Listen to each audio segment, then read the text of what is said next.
Chapter 731, Shao Qingyuan, you have no principles. Gu Yundong stood at the door and waited for Tong Shui Tao to come over with the carriage. Hence, she immediately saw that person and immediately watched in surprise as he walked into Shao Qingyuan's courtyard. Xianxia, who was standing beside her, frowned slightly. Who is this? He even brought 2 guards with him. Don't tell me he's here to cause trouble for young Master Shao. Gu Yundong shook his head. No. She thought for a moment and said to Xianxia, tell Shui Tao that we won't be going to the county for the time being. I'll go to the Shao family's house to take a look. Xianxia nodded and Gu Yundong strode towards the Shao family. The 2 guards guarding the Shao family's door immediately stopped her. Gu Yundong rolled his eyes. Your young master is a guest at someone else's house, and you want to stop the master? The 2 guards looked at each other. You're the master? Gu Yundong nodded. Just as she was about to shout, she saw Mao run out. Miss, come in quickly. Gu Yundong glared at the 2 guards and went in. As she walked in, she asked Mao, why is young Master Dai looking for Brother Shao? He said that he's here as a guest. He even planned to hunt in the mountains with young master. Hunting? Were all the young masters of the prefecture magistrates' families so free? They came all the way from the prefectural city to Yongfu village just to hunt in the mountains with Shao Qingyuan? Did she hear wrongly? As they spoke, the 2 of them stood outside the central room and heard faint voices coming from inside. Perhaps hearing the footsteps outside, there was no sound from inside. Then, Shao Qingyuan walked out. Why are you here? Didn't you say you were going to the county? I saw that young Master Dai was here, so I came over out of curiosity. Dai Wenhuo naturally knew her. When he heard this, he smiled. Miss Gu, how have you been? My mother has been talking about it every day these past few days, hoping that Miss Gu will return to the prefectural city as soon as possible. I came here today without telling her. Otherwise, my mother might have come to look for Miss Gu. Young Master Dai, you must be joking. I heard that you're looking for Big Brother Shao to enter the deep mountains. That's right, Dai Wenhuo replied. Previously, I heard from young Master Lu that Shao Qingyuan often enters the mountains. Not only can he fight tigers, but entering the mountains is like entering the back orchard to him. Therefore, I wanted to ask him to enter the mountains to take a look. Miss Gu wouldn't refuse, right? Gu Yundong touched her chin. Deep into the mountains? David's last sentence was just a joke. Unexpectedly, she suddenly fell silent as if she was really thinking. Dai Wenhuo's mouth tightened. You're not really refusing, are you? Gu Yundong looked up and suddenly smiled. Why wouldn't I let you go deep into the mountains? But I'll go with you. David was speechless. Shao Qingyuan frowned. You want to go? Yeah. Shao Qingyuan frowned even more, clearly not agreeing. Dai Wenhuo said, Miss Gu, this isn't too good, right? This time, we won't be able to come out in 5 to 6 days. It's especially tiring. You're a delicate lady. Not only will it be dangerous, but you'll also suffer a lot. Most importantly, she would be a burden. They were not going on an outing. Gu Yundong looked at Shao Qingyuan with a smile. The latter surrendered in a second and exhaled slightly. All right, let's go together. Dai Wenhuo jerked his head around to stare at him in astonishment. You agree just like that? Aren't you being too unprincipled? Dai Wenhuo's expression turned a little ugly. He wanted to say something, but Shao Qingyuan said, well, set off at 5 tomorrow morning. Chapter 732, Gu Yundong's mounting bag. Gu Yundong immediately nodded. Then I'll go back and prepare. I'll look for you tomorrow. After saying that, she hurriedly ran back to the Gu family. She was really preparing herself. She had entered the mountains before. The last time she encountered a wild boar, she was already at the edge of the mountains. However, this time, Dai Wenhuo said that they would be gone for at least 5 to 6 days, so they had to walk inside even more. Therefore, she had prepared a lot of things. She had a spatial storage, so it wouldn't be a problem for her to bring a mobile RV over. Unfortunately, she had to restrain herself in front of so many people. She couldn't exaggerate. Therefore, she planned to make a hiking bag. Most of her things would be placed in her space. The hiking bag would be used as a cover. However, Yundong's skills were limited, so she found a cloth from the room and asked Xianxia to stitch it up. She gestured the look of a hiking bag. Xianxia was an expert in this area, so she quickly got to work. Yundong thought that she had to have a tent to live in the wild. Otherwise, it would be inconvenient to sleep at night. There were a few modern tents in her spatial storage, but they could not be used.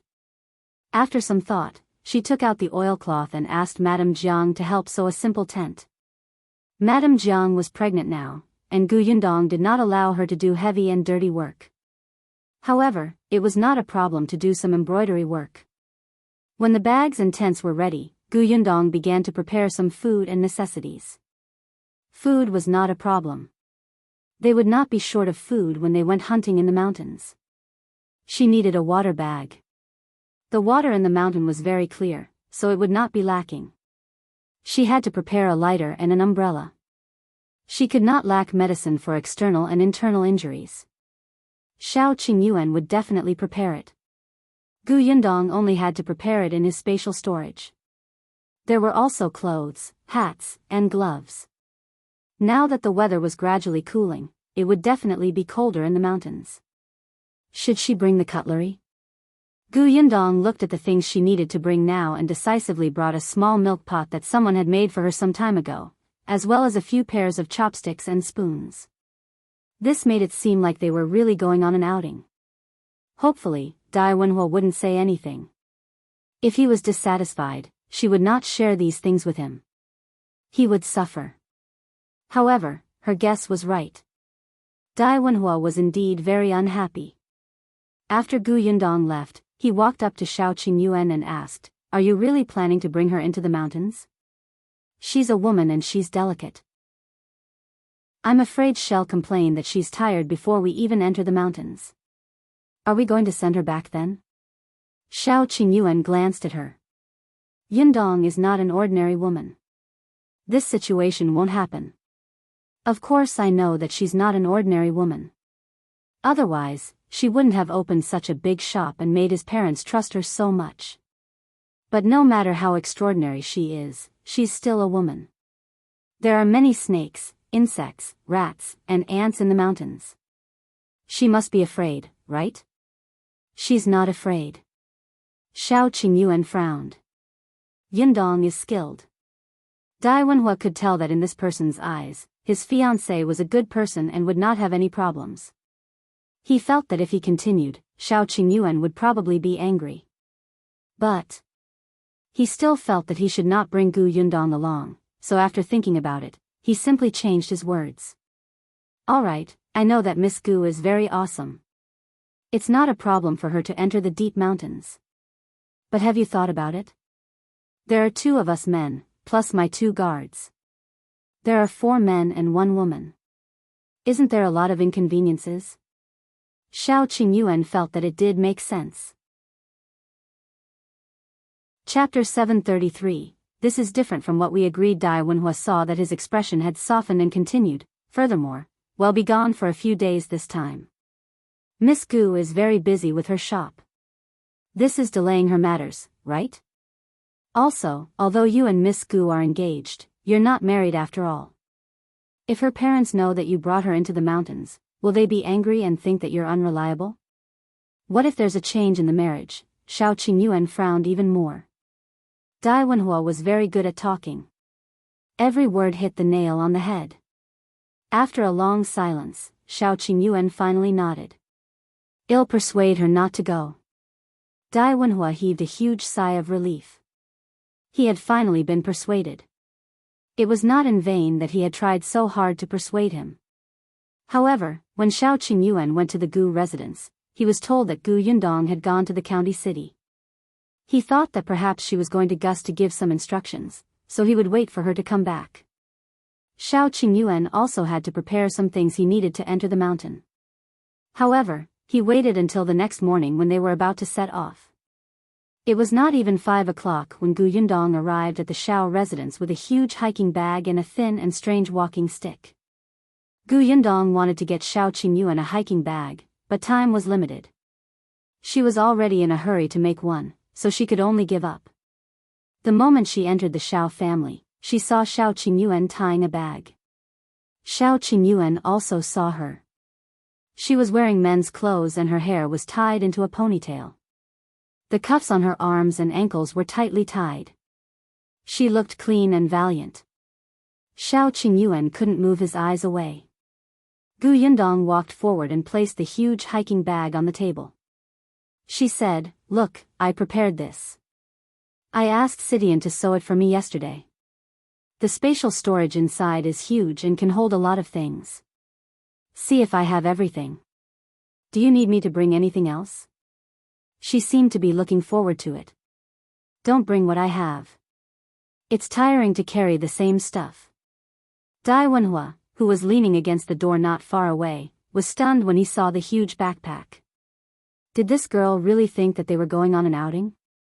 With such a bag, she would probably not be able to carry it before she reached the foot of the mountain, right?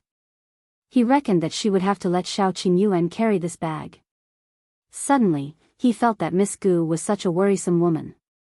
Fortunately, he had already persuaded Shao Qingyuan yesterday not to let her follow. Wenhuo waited for Shao Qingyuan to refuse, but he did not expect that after seeing Gu Yundong's excited expression and the carefully prepared backpack, Shao Qingyuan would immediately nod and say, "It's very complete. This bag is so big. Let me carry it." David? Did he hear wrongly? What did Shao Qingyuan say just now? Did he really speak? Wenhuo took a deep breath and felt a pain in his heart. So Shao Qingyuan was such an unreliable person. The two people who were talking in the central room acted as if they did not see him at all and continued talking. No need. This backpack looks big, but it's actually very light. Do you see this strap? It's several layers, which can reduce the pressure. It's very easy. Why don't you give it a try? As she spoke, she closed the backpack, but her hand was still inside. She put some important things into her space and put the strap on Shao Qingyuan's shoulder. It's very light, right? Shao Qingyuan was surprised. It really didn't weigh much. It felt as light as a layer of skin. Chapter 734, Morning Temper. Gu Yundong took the backpack down. "Why don't you carry this? I'll bring you a bag. Why don't you carry the bag and I'll carry the backpack?" Shao Qingyuan was helpless. His bag was much heavier than her bag, which looked especially heavy and full. Naturally, he wouldn't switch with her. Only then was Gu Yundong satisfied. She carried her bag and turned to look at the constipated Wenhuo. "Young Master Dai, do you have any more problems?" Wenhuo looked at Shao Qingyuan and chuckled.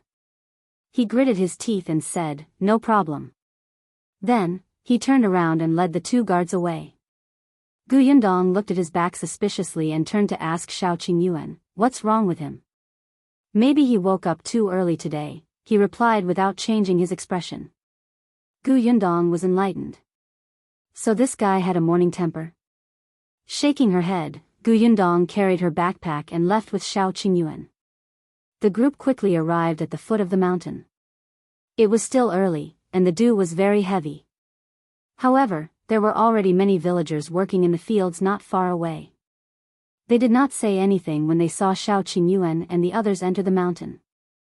Gu Yundong was dressed in men's clothes. They could not see who she was from afar. After they entered the mountain and there was no one around, Shao Qingyuan reached out and held Gu Yundong's hand as they walked forward. Wenhuo, who was following behind, snorted coldly. He had said that bringing a woman was a burden. Unexpectedly, even though Brother Shao looked smart and bold, he could not overcome the challenge of beauties and allowed his fiancée to fool around. No one spoke along the way. Gu Yundong was holding Shao Qingyuan's hand with one hand and leaning on her walking stick with the other. There was nothing much in the backpack on her back, but she walked easily. After half a day, the few of them had already entered the deep mountains. The weather gradually became hot, and the road became much more difficult to walk. Wenhuo looked at Gu Yundong, who was still walking casually, and could not help but be surprised. He did not expect her to remain silent until now. She did not even drink any water. On the other hand, although he had a strong physique and good skills, he did not have many chances to enter the mountain. At most, he would accompany his grandmother and mother to the temple on the outskirts of the city, where he had to climb the mountain, occasionally. However, there were steps on the mountain. Compared to the steep mountain path that was overgrown with grass, it was worlds apart. Although Wenhuo did not feel tired, it was indeed a little strenuous to walk. Moreover, he did not have any baggage on him. He was the young master, so he naturally had the two guards carrying his things. At noon, Qingyuan saw a slightly flat spot near the pool and finally said, "Let's rest and eat before moving on." Wenhuo agreed, and the others naturally had no objections. Qingyuan placed the bag on his back on the ground and found a rock for Gu Yundong to sit on. "I'll go hunt 2 pheasants. Wait for me here." "Okay." Wenhuo quickly said, "Let Dai Yi and Dajiang go." His 2 guards immediately stood up, but Qingyuan said, "No need. I'm familiar with this place. I'll be back soon." With that, he carried his bow and arrow and ran out agilely. Wenhuo still gave Dai Yi a look, and the latter quickly followed. Gu Yundong looked at him with a faint smile. After half a day, she could tell that Wenhuo had a problem with her following them into the mountains. However, it didn't matter. She squatted down and opened her backpack. Then, she took out the small milk pot and washed it in the water. David was speechless. Chapter 735, Sharp Contrast Pot. She actually brought a pot? Did she really think that she was here for an outing? Wenhuo could not understand what was going on in this woman's mind. However, Gu Yundong had already started to look for rocks to build a small stove. Wenhuo frowned. At the same time, the other guard, Dajiang, felt that it was not good to let a girl do things, so he whispered, "Young master, I'll go nearby to pick up some firewood." "Okay, go ahead." Dajiang did not walk far either. He was within sight and could come over if anything happened. After Dajiang left, Wenhuo finally could not take it anymore and walked towards Gu Yundong. His tone was still rather gentle. "Miss Gu, it's not good to go hunting in the mountains with a pot, right? How can it not be good? It's convenient to cook." As she spoke, she took out a seasoning bottle from her backpack. Wenhuo's mouth twitched. "We went into the mountains to hunt. We're not that particular about food." "You can't say that. Although we're on the mountain and there are limited conditions in all aspects, we have to give ourselves the best treatment we can, right? It won't delay things even if we bring the pot. We can eat some vegetables and rice occasionally after we eat too much roasted meat. This time, we'll be on the mountain for a few days." When Wenhuo heard about the rice, he wondered if she had brought the rice with her. Sure enough, Gu Yundong took out a small bag of rice. It was not much, but she could still eat a few meals with some water and porridge. Wenhuo was suddenly at a loss for words. He felt a little irritated. "You sure know how to enjoy yourself. So young Master Dai came to the mountains to suffer?" Gu Yundong was surprised. "In that case, I'll put less rice. Coincidentally, this pot isn't very big." It was enough for her and Qingyuan to eat. She was indeed as good as her word. Wenhuo almost fell back in anger. Forget it. He did not want to waste any more time. He returned to the rock he was sitting on and took 2 sips of water from the water bag. He did not want to talk to Gu Yundong anymore. Not long after, Dajiang found a lot of dry firewood. Gu Yundong didn't use the firewood. She found a few large pieces of dry wood, lit a fire at the bottom, and covered it with a lid. She let the small milk pot boil. Then, she found 2 wild vegetables beside her. After washing them, she placed them on the oilcloth and cut them into pieces. When Shao Qingyuan and Dai Yi returned with 2 pheasants each, Yundong had already prepared everything. There was even a fragrance coming out of the milk pot. Shao Qingyuan was a little surprised. "You're cooking porridge?" He hadn't looked carefully before and didn't notice that she had brought rice. Yundong looked at the pheasants in his hand. Yes, they were very fat and tender. She wanted to take them, but Shao Qingyuan didn't let her. "I'll handle it." Although he did not know how to cook, it was not a problem for him to deal with wild chickens and rabbits. He could light a fire and roast them to make do. Yundong did not move. Shao Qingyuan and Dajiang took the pheasants to the river to kill them. After a while, they cut open the pheasants and skewered them to roast. Wenhuo only let out a sigh of relief when he smelled the roasted chicken. He quickly sprinkled the seasoning on it. His 2 guards took out a few pancakes from their bags. They were made by the old woman from the Shao family before they went out this morning. There were a lot. The pancakes were dry and could last for 2 days. Except Wenhuo watched as Yundong took out 2 small wooden bowls and filled them with hot vegetable porridge. She ate with relish and he held 2 pancakes in silence. Chapter 736. He misjudged him. If he didn't compete, he wouldn't have known. But why did he feel so miserable? "Young master, this pancake will soften after being warmed up." The 2 guards had been by his side for many years, so they could more or less tell that he did not have an appetite. Wenhuo glared at the guard and stopped look-overing. He lowered his head and took a bite. He wanted to see how far Yundong could carry that pot. Shao Qingyuan also glanced at Wenhuo and asked Yundong in a low voice, "What's wrong? Did he bully you?" "No, I just don't like him." "Who asked him to not let me follow you into the mountains? He looks like I'm here to drag him down." Yundong sneered. "Hurry up and eat. You're not allowed to share the food with him." "Okay." Shao Qingyuan glanced at him and thought for a moment. He felt that it was too comfortable to eat in front of him. Therefore, he held the small wooden bowl and silently turned around with his back facing him. Wenhuo was speechless. Beauty misled people. This guy valued his lover over his friend. He had misjudged him. Yundong almost burst out laughing. She tore off a leg from the roast chicken beside her and placed it in Shao Qingyuan's bowl. "Eat more. Don't starve." "Okay." Shao Qingyuan completely forgot about Wenhuo. He ate the drumstick meat given by his fiancée in peace. The sound of him drinking porridge made Wenhuo want to hit him. The pancake in his hand became even more tasteless. Dai Yi and Dajiang looked at each other and sighed secretly. After eating and drinking to her heart's content, Yundong washed the pot and bowls and put them in her bag. It did not seem troublesome at all. Shao Qingyuan extinguished the fire until there were no more sparks. Then, he called for everyone to keep moving. The group walked deeper and deeper, and the road became more and more difficult. When the sky gradually darkened, Shao Qingyuan found an empty place to stop and rest. Yundong did not cook porridge this time. She took out the pancake that Shao Qingyuan had placed in the bag and roasted it.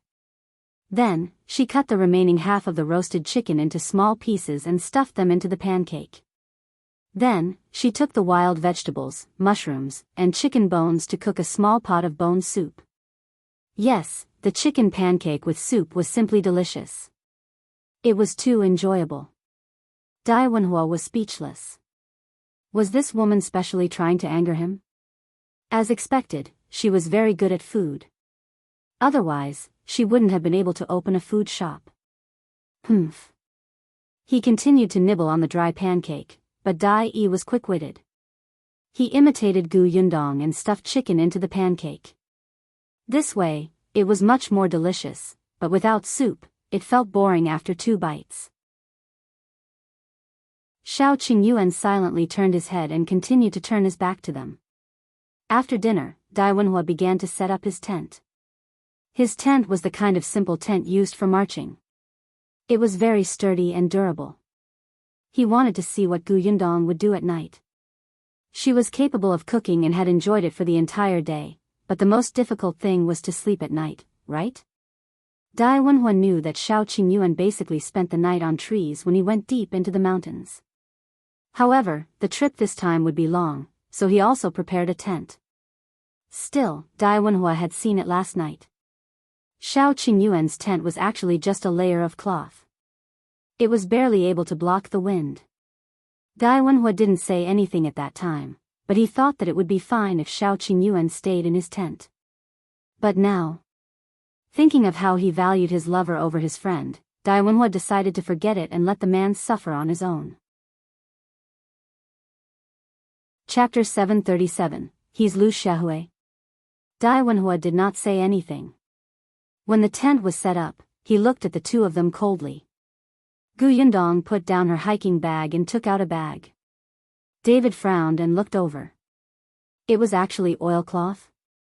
Gu Yundong shook it open and asked Shao Qingyuan to help support it. Then, she took out a pile of rivets and found a rock to knock on. She acted skillfully, orderly, and quickly. Not long after, a round tent that looked like it was airtight and sturdy was set up. Gu Yundong unbuttoned the tent and entered to take a look. Yes, it was too wet to sleep like this. Although there was a layer of oilcloth underneath and a pile of grass under the oilcloth, it was still a little cold. She did have a damp-proof pad, but unfortunately, it couldn't be used here. Until Shao Qingyuan opened his bag and took out a piece of leather to lay on it. Gu Yundong immediately laughed. You're so thoughtful. It's getting late. Just go in and rest. With that, he raised his tent that could not be simpler than a layer of cloth. The corners of Gu Yundong's mouth twitched. He put away the tent. This tent is big enough. You can sleep in here too. Pfft, Dai Wenhuo, who had quietly walked over to take a look at Gu Yundong's strange tent, heard this and spat out a mouthful of water. Gu Yundong gave him a disdainful look. Don't make a fuss. You have to do what's convenient when you're outside, understand? This was nothing convenient, right? Gu Yundong ignored him and turned to look at Shao Qingyuan. However, she saw that he was stunned and did not move. She could tell that he was nervous when she saw him swallowing uncomfortably. Shao Qingyuan thought about it very much. He felt that he should stay in the same tent as Yundong. But, in the end, he still had to consider her reputation. There were not only the two of them here, but also Dai Wenhuo, a young master who had been influenced by rules and etiquette since he was young. So he still shook his head, but Gu Yundong said, I only feel safe when you live there. Otherwise, I won't be able to sleep at night. Shao Qingyuan immediately nodded. Okay, I'll protect you. Forget it. What rules and etiquette? If Dai Wenhuo dared to go out and spout nonsense, he would kill him. Dai Wenhuo felt the death threat that Shao Qingyuan threw over and almost spat out a mouthful of blood. They could not be friends anymore. After leaving the mountains, it was better not to interact with each other. He did not have such friends. Shao Qingyuan put away his pile of rags and went straight into Gu Yundong's tent. However, the moment he entered, there were only the two of them left in the small space. His nose was filled with her scent, and Shao Qingyuan's body stiffened uncontrollably. Gu Yundong became nervous when she saw him buttoning up the tent. Damn it, she had overestimated herself. Now, the blood in her body began to gurgle and surge. Her hands and feet were stiff. It was Shao Qingyuan. He secretly heaved a sigh of relief and said, It's getting late. You should sleep. Okay. Gu Yundong slowly lay down. With his back facing Shao Qingyuan, his breathing became lighter. It was terrifyingly quiet in the tent. Dai Wenhuo leaned over, but she did not hear a single sound. Could it be that his brother is Liu Xiahui? Pft, pft, pft. What nonsense are you thinking? Dai Wenhuo went into his tent. Dajiang was on night watch today. He went straight up the tree and quietly watched the movements below. Chapter 738, Tacit Understanding. The night passed uneventfully. When Gu Yundong woke up, he saw Shao Qingyuan sleeping a meter away from him. His entire body was well behaved. His eyes were closed and his breathing was calm. It was not the first time Gu Yundong had seen him sleeping, but now that he was lying not far from her, she had a very different feeling. The first thing she saw when she woke up was him. She could be in a good mood for the entire day. Gu Yundong could not help but smile as she slowly sat up. However, no matter how gently she moved, Shao Qingyuan still opened his eyes instantly. There was a moment of confusion in his eyes, but he quickly regained his senses. "You're awake?" He had just woken up and his voice was a little hoarse. However, Shao Qingyuan looked at her with a burning gaze. He subconsciously reached out and pulled her into his arms. He had wanted to do so last night, but he was afraid that he could not control his impulses so late at night. Now. Shao Qingyuan suddenly coughed lightly and immediately let go of her. "Wait here for a while. I'll get water for you to wash up." With that, he turned around and left the tent, looking a little disheveled. Gu Yundong was stunned for a moment before she suddenly laughed out loud. Did he not know that it was easy to be impulsive in the morning? She stretched her back and packed her things. After tidying up, the few of them set off again. However, although they said that they were going into the mountains to hunt, in fact, everyone was distracted. Shao Qingyuan didn't care much about the prey. Before he came out, he had brought a small basket that was hanging on his waist. Along the way, he had been looking for precious and rare herbs. Wenhuo said that he was here to kill big guys, so he pretended not to see any roe deer, wild boar, deer, or sheep on the way. At most, Dajiang and Dai would hunt wild chickens and hares to fill their stomachs. But Gu Yundong still noticed that Wenhuo seemed to be looking for something. What was he looking for?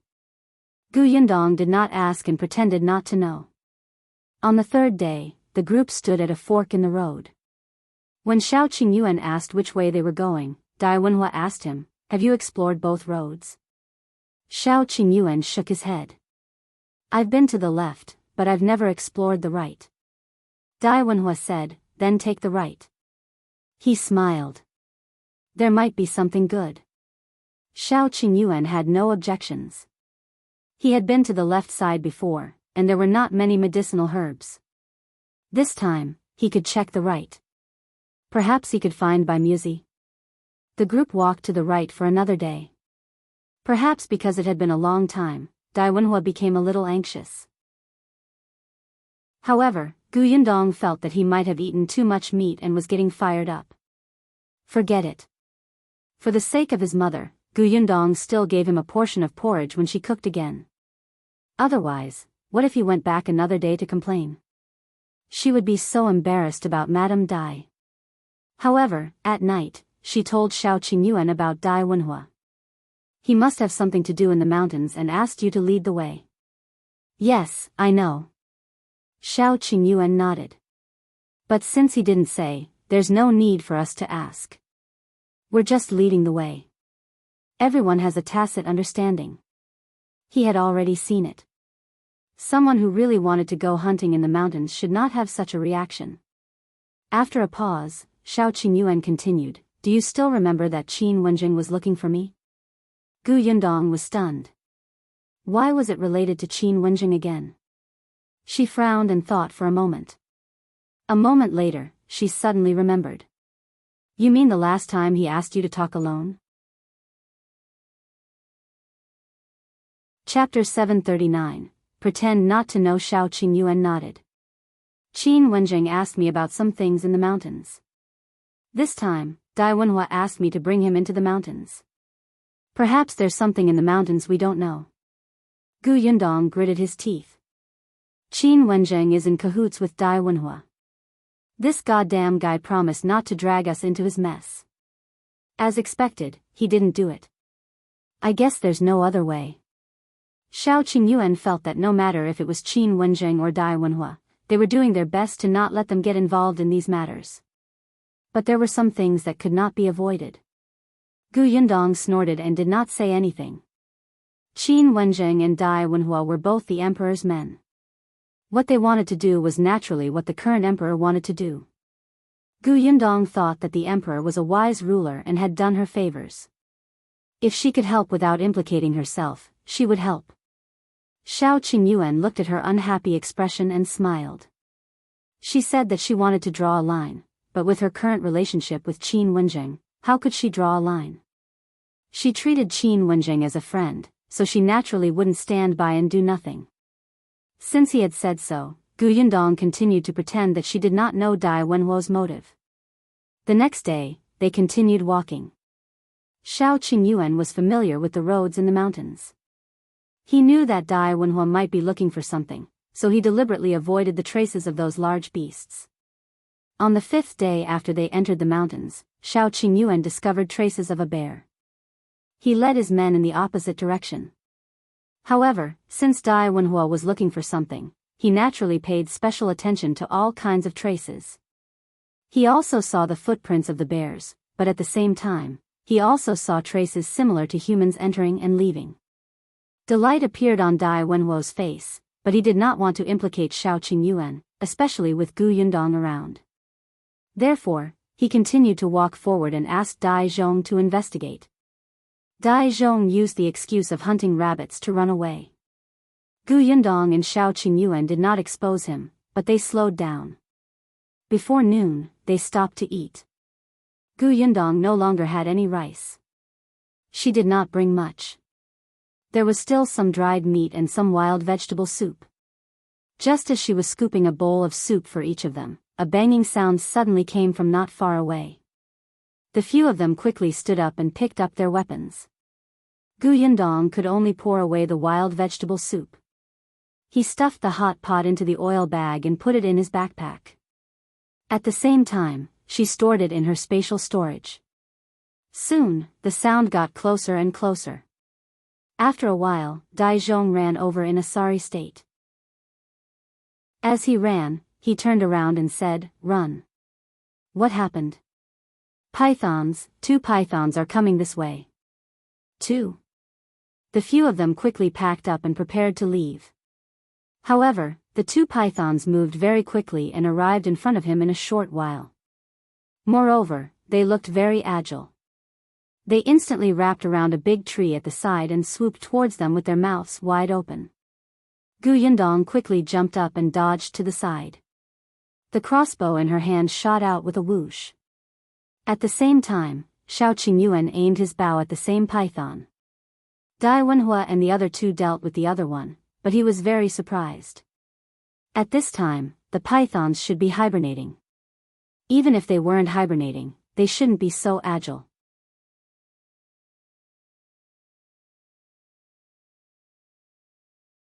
Only then did he realize that he should not have run like this. He squatted down to check on Gu Yundong. "Are you all right?" Gu Yundong was fine, but she felt uncomfortable from the bumps. This was a mountain road. She had already tried her best to control herself when she was carried like this on the mountain road without vomiting. Gu Yundong did not want to speak. She sat on a rock at the side and gently rubbed her stomach. She took out some preserved sour fruit and stuffed it into his mouth. Shao Qingyuan took out a water bag and fed her 2 mouthfuls. Then, he went to see Dai Wenhuo and the other 2. Dai Wenhuo was fine, but Dajiang, who was at the back, had been stung in 2 places. His situation was not good now. His face was swollen and painful, accompanied by dizziness. He could not stand steadily. Shao Qingyuan quickly walked over. "Let him sit down first. I'll help him squeeze the venom out first." He asked Gu Yundong for vinegar and asked Dai Yi to apply it on him. Then, he said, "I'll go nearby to look for the purple flower earth ding." After saying that, he stood up. However, just as he raised his head to look around, he frowned. Chapter 741, Alone They Were Lost. Shao Qingyuan pursed his lips. He wasn't afraid of getting lost. If he was given more time, he could still find his way. However, Dajiang had been stung by the hornets. He definitely could not stay in the deep mountains anymore. He had to get out as soon as possible. As Shao Qingyuan found the purple flower earth ding and crushed it for Dajiang to ease the pain, he lowered his eyes and thought about leaving the mountain. Wenhuo had no intention of continuing to search. He came over to discuss with Shao Qingyuan. He also had a map in his hand. It was about the villages around the Nine Tigers Mountain. Shao Qingyuan was more familiar with the Nine Tigers Mountain. Based on the time and route when they entered the mountain, he could roughly guess where they were now. Let's go out of the mountain first. This way, it should be between Xiaoshi village and Heshan village. Wenhuo nodded. After resting for a while, he helped Dajiang out of the mountain. Fortunately, although Wenhuo led everybody on the wrong way for a while, he was aiming out of the mountain. Therefore, when the group saw the village, the sky had just darkened. The few of them heaved a sigh of relief and quickened their pace. Just as they reached the foot of the mountain, they bumped into a young man carrying a basket on his back. The young man was stunned for a moment. Who are you? After staying in the mountains for so many days, especially in the end, when they almost lost their shoes to avoid the hornets, they were in a sorry state. Yundong, on the other hand, was better off. Hence, she went forward and asked, "May I ask where this is?" "We lost our way hunting in the mountains and finally found our way." The young man's eyes widened. "You guys went deep into the mountains?" He then looked at Dajiang, who clearly did not look too good. "Is he injured?" "He was stung by hornets," Yundong said. The young man quickly said, "Then we have to find a doctor to take a look first. If a hornet stings someone, it will kill them. This is Qingyuan village. My house is down there. Why don't you go to my house to rest first?" As he spoke, the youth tightened the basket on his back and hurriedly led the way. Qingyuan village? This didn't seem to be within the range of Xiaoshi village to Heshan village. It seemed that they had deviated from the route, but fortunately, they had a place to stay after leaving the mountains. The few of them followed the youth down the mountain. Yundong chatted with him as they walked. Only then did she understand that the young man's name was Qin Shu. He was only 13 years old this year and was even younger than Yundong. Qingyuan village was very remote and extremely poor. There was a river separating it from Qinbei village on the other side. The two small villages were in the mountains, so it was not easy to get out of town. There were less than 200 people in the entire village, and the land was very barren. However, Qin Shu seemed to be very happy. He said, "There are very few outsiders in our village. It's very cold. However, you're lucky. There's a doctor in our Qingyuan village. Although he can't treat serious diseases, he can deal with hornet stings. I'll look for him later. You guys rest first." As they spoke, Qin Shu had already led them to a small courtyard. Qin Shu opened the courtyard door and put down the basket on his back. He called them in to sit. "I'll get you some water." Yundong sized up the courtyard in front of her. It was very small and dilapidated. There did not seem to be anyone in the house except for Qin Shu. There were only 2 rooms and only one set of things. Yundong and Shao Qingyuan looked at each other and quickly understood that this youth was alone. Chapter 742. Qin Shu poured some water and told them to sit for a while he went out to look for the doctor. Dai followed him. Not long after, a doctor limped over. Actually, Dajiang was much better. Shao Qingyuan had treated him in time and used the right medicine. He was no longer dizzy, but his skin was still swollen and uncomfortable. The doctor checked and only said that it was nothing serious. He told him to rest well, then took 2 copper coins and left. Qin Shu was very happy. He let them sit down first and went to the kitchen to make dinner. Dai then explained what he had seen on the way to invite the doctor. It was indeed as Qin Shu had said. This place was surrounded by mountains on all sides, and there was only one road out of the village. It was bumpy and difficult to walk. There was still a long way to go on the main road outside. No wonder there were no outsiders. This place belongs to Jianghu County. It takes nearly 6 hours to get to the nearest Anbei town, and it's even further to the county city. Moreover, this village doesn't have a carriage. We can't buy one even if we want to. When Qin Shu came over, he happened to hear this. He said, "Our village doesn't have a carriage, but the village chief has an ox cart. After dinner, I'll help you borrow it." Okay.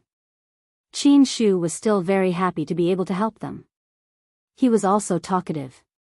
When they were eating, he asked them curiously where they came from, what the prefectural city outside was like, if they had been to the capital or seen any big shots. He had many questions, and the yearning he revealed made Gu Yundong think of Yunshu. When she was still in Gu village, Yunshu's eyes were filled with desire and curiosity for the outside world. Therefore, she would answer Qin Shu whenever she could. Qin Shu was indeed satisfied. After dinner, he brought the few of them to the village chief's house. Gu Yundong already knew that Qin Shu had lost his parents when he was young. His father had passed away long ago and his mother had remarried. It was said that she had left Qinnan village and gone outside. No one knew where she was now. Perhaps, this was also one of the reasons why Qin Shu was curious about the outside world. Qin Shu grew up eating from hundreds of families. As he was also a member of the Qin family, the village chief took good care of him. The village chief already knew that Qin Shu had brought a few lost strangers from the depths of the mountains. The village was only so big, so everyone knew about the slightest accident. Compared to Qin Shu's pure enthusiasm, the village chief was clearly much more cautious. He sized up the 3 people standing in front of him. Although they were all wearing rough clothes, it was not difficult to tell that these 3 people were people who lived extremely well. Wenhuo, in particular, was much more distinguished than the young masters of the rich families he had seen in the county city. As the village chief watched, he felt uncomfortable. He shifted his body slightly to control the urge to stand up and give up his seat to them. He coughed lightly and asked, "You want to borrow the ox cart to go to the county city?" "Yes." It was Wenhuo who spoke. "Don't worry, village chief. We won't borrow it for nothing. We won't give you any less money." Gu Yundong rubbed her forehead. "Young master, you're too direct." The village chief shifted uncomfortably again. "It's not impossible for you to borrow my ox cart, but who will drive it? Originally, my son could send you there, but he hasn't been feeling well these 2 days and can't go out." Qin Shu immediately said, "I can send them there." The village chief glanced at him and said in frustration, "You? Are you sure?" Chapter 743. She likes this place. Qin Shu met the village chief's gaze and suddenly realized something. He immediately lowered his head silently and did not speak. Indeed, the next moment, the village chief said speechlessly, "You haven't even been to the county city. How can you send them there? You may be unable to find your way back by then." Qin Shu scratched his head, feeling a little troubled. After a while, he turned around and asked Gu Yundong, "I've never been to the county city, but I've been to town. Can I send you to town? There are carriages in town too. You can buy one." "Sure." Qin Shu's eyes lit up and he suddenly turned to look at the village chief. "Village chief," she said, "that it's okay." The village chief was speechless for a long time. He sighed and said, "All right, you can send them off." Qin Shu happily went to the backyard to fetch the ox cart, leaving Wenhuo to discuss the price of renting the ox cart with the village chief. In the end, he gave them 1 tael of silver and the village chief sent them out. Actually, Gu Yundong had also thought about not borrowing an ox cart. It was just walking. It was not like she had never walked before. However, she did not know if Dajiang would be able to completely recover tomorrow. Moreover, Shao Qingyuan felt that if the conditions allowed it, he still wanted Gu Yundong to walk less. Fortunately, Dajiang was much better when the group set off early the next morning. Other than his slightly swollen face, there was nothing uncomfortable about him. He was not even willing to take the ox cart and insisted on walking by himself. It was Wenhuo who shouted at him. Yundong was the last to leave the Qin family's courtyard. When no one was paying attention, she placed 2 bags of rice and flour into the rice jar in the kitchen. They were all taken out from her spatial storage. With the hiking bag as a cover, Qin Shu would only think that she had taken it out of her bag. The Qin family's conditions were really not good. The 5 of them ate at his house twice and finished the last bit of flour. This child was too generous. Seeing that they were all grown men, he gave them a lot. As he only took out coarse grain buns, he felt very embarrassed. Fortunately, there were no outsiders in this village. Otherwise, this kid would probably be robbed. However, it could be seen that although there were not many people in Qingyuan village, their relationship was very harmonious. Otherwise, Qin Shu, who had no parents since he was young, would not have developed such a personality. He had probably received the care and help of the villagers since he was young and was filled with gratitude. Moreover, she heard a neighbor quietly come over and ask Qin Shu if there was enough food at home. After putting down the rice and flour, Yundong came out with the hiking bag.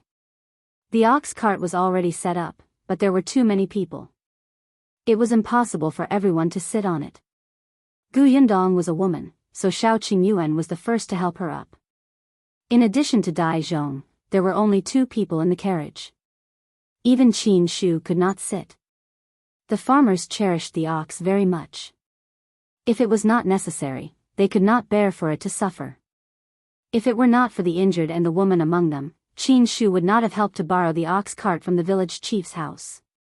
The group walked towards the entrance of the village. On the way, many people from the village looked at them curiously. Yundong looked over. These people smiled, and some children hid away shyly. Yundong suddenly liked this village very much. It was a very peaceful, simple, and friendly village.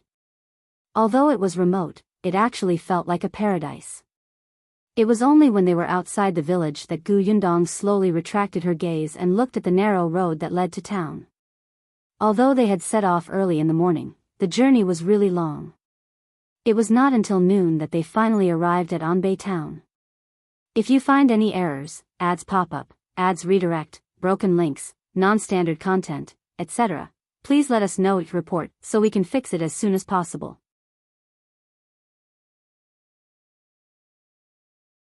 Chapter 744. A few people pass. Compared to Qingyuan village, Anbei town was much livelier. Qin Shu had been very excited since he entered the town. He had never been to the county city. Even the number of times he had come to Anbei town could be counted on 10 fingers. However, he restrained his excitement and introduced it to Yundong and the others. The second intersection over here is the largest restaurant in Anbei town. I heard that the food there is especially delicious, especially the braised fish. It's fragrant and tender. The fish were caught from our Tong Lake alive. There's an inn on the right. It's also the best in town.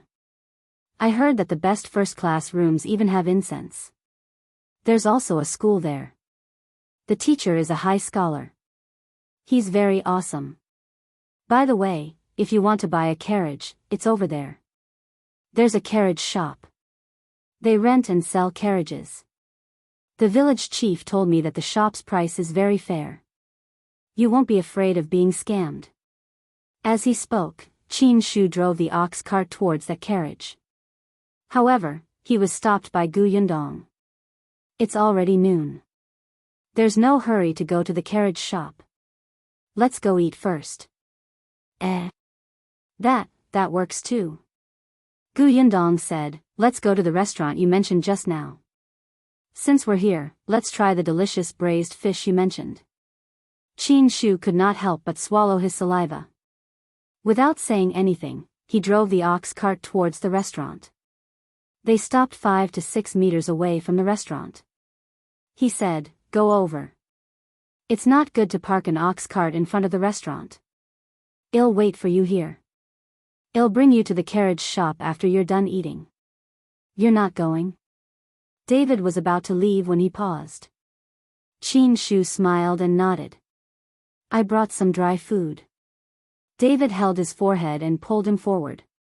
Let's eat together. You've treated us to 2 meals. Can't we treat you to a meal? But, Qin Shu was stunned for a moment and said worriedly, that restaurant is very expensive. You're not the only one eating. Qin Shu could not break free at all and could only let him lead her forward. The few of them were dressed in clothes that did not look good or rich. Fortunately, the waiter in the restaurant was not the kind of snobbish person. He was only slightly stunned for a moment before leading them inside.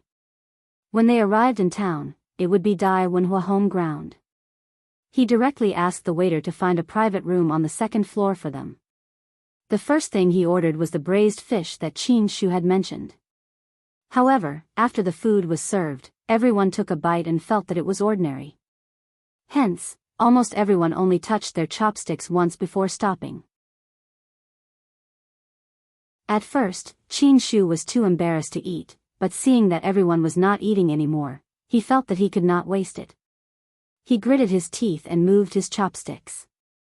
In the end, almost the entire fish went into his stomach. He felt that it was very delicious and thought that he could tell everyone when he got back. This restaurant's braised fish was indeed worthy of its reputation. After eating and drinking their fill, everyone heaved a sigh of relief. Although the food in this restaurant was not good, it was still much hotter and more delicious than the food in the mountains. Qin Shu was very embarrassed. He seemed to have eaten quite a lot too. At this moment, he did not rest anymore. He stood up and said, "Independent Illinois, go pull the ox out first." After the few of them entered the restaurant, the waiter brought the ox to the backyard to eat grass. He hurriedly stood up and opened the door of the private room.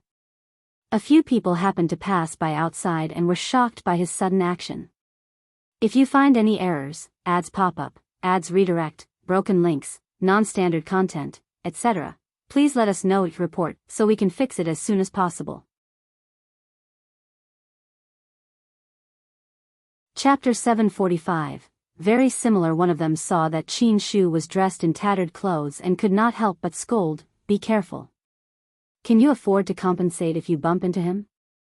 As soon as he finished speaking, Qingyuan suddenly raised his head and looked at the man who spoke. His eyes narrowed. Wenhuo, who was beside him, wanted to retort, but Qingyuan stopped him. Those people only said this before leaving.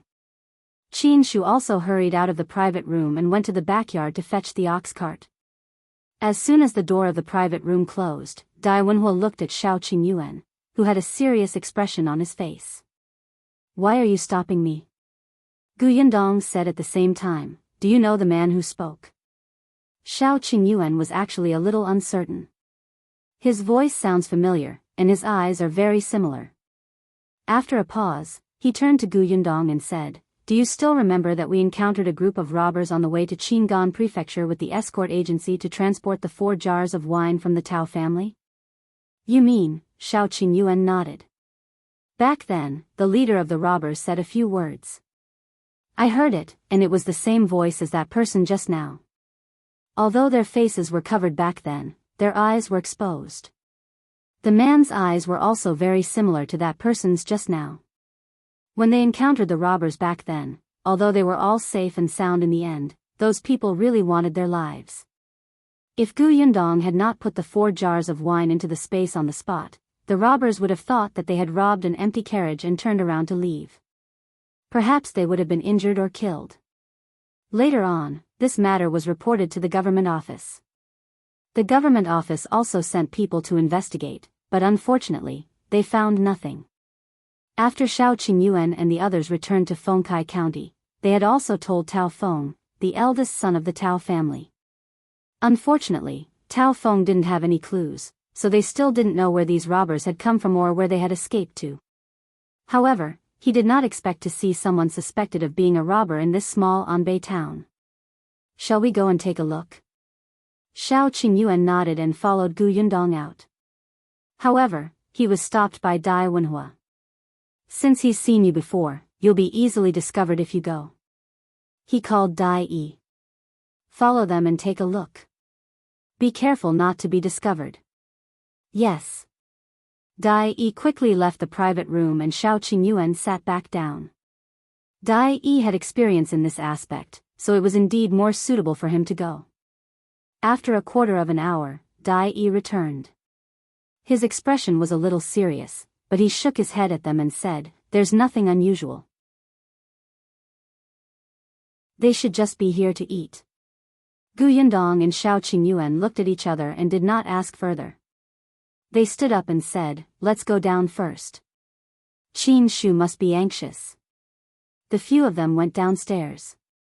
As expected, Qin Shu was already waiting outside the restaurant.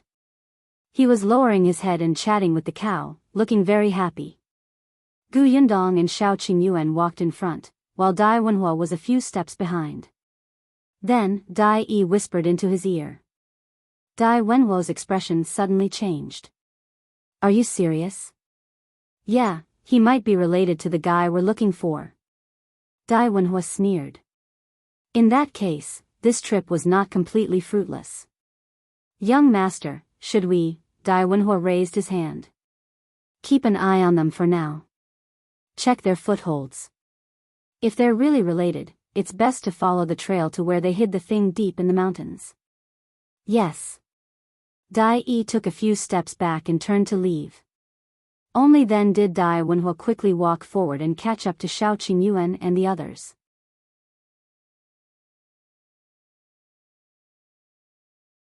Chapter 746. What you should have. Qin Shu quickly realized that someone was missing. Wenhuo only explained, "I asked him to buy some things."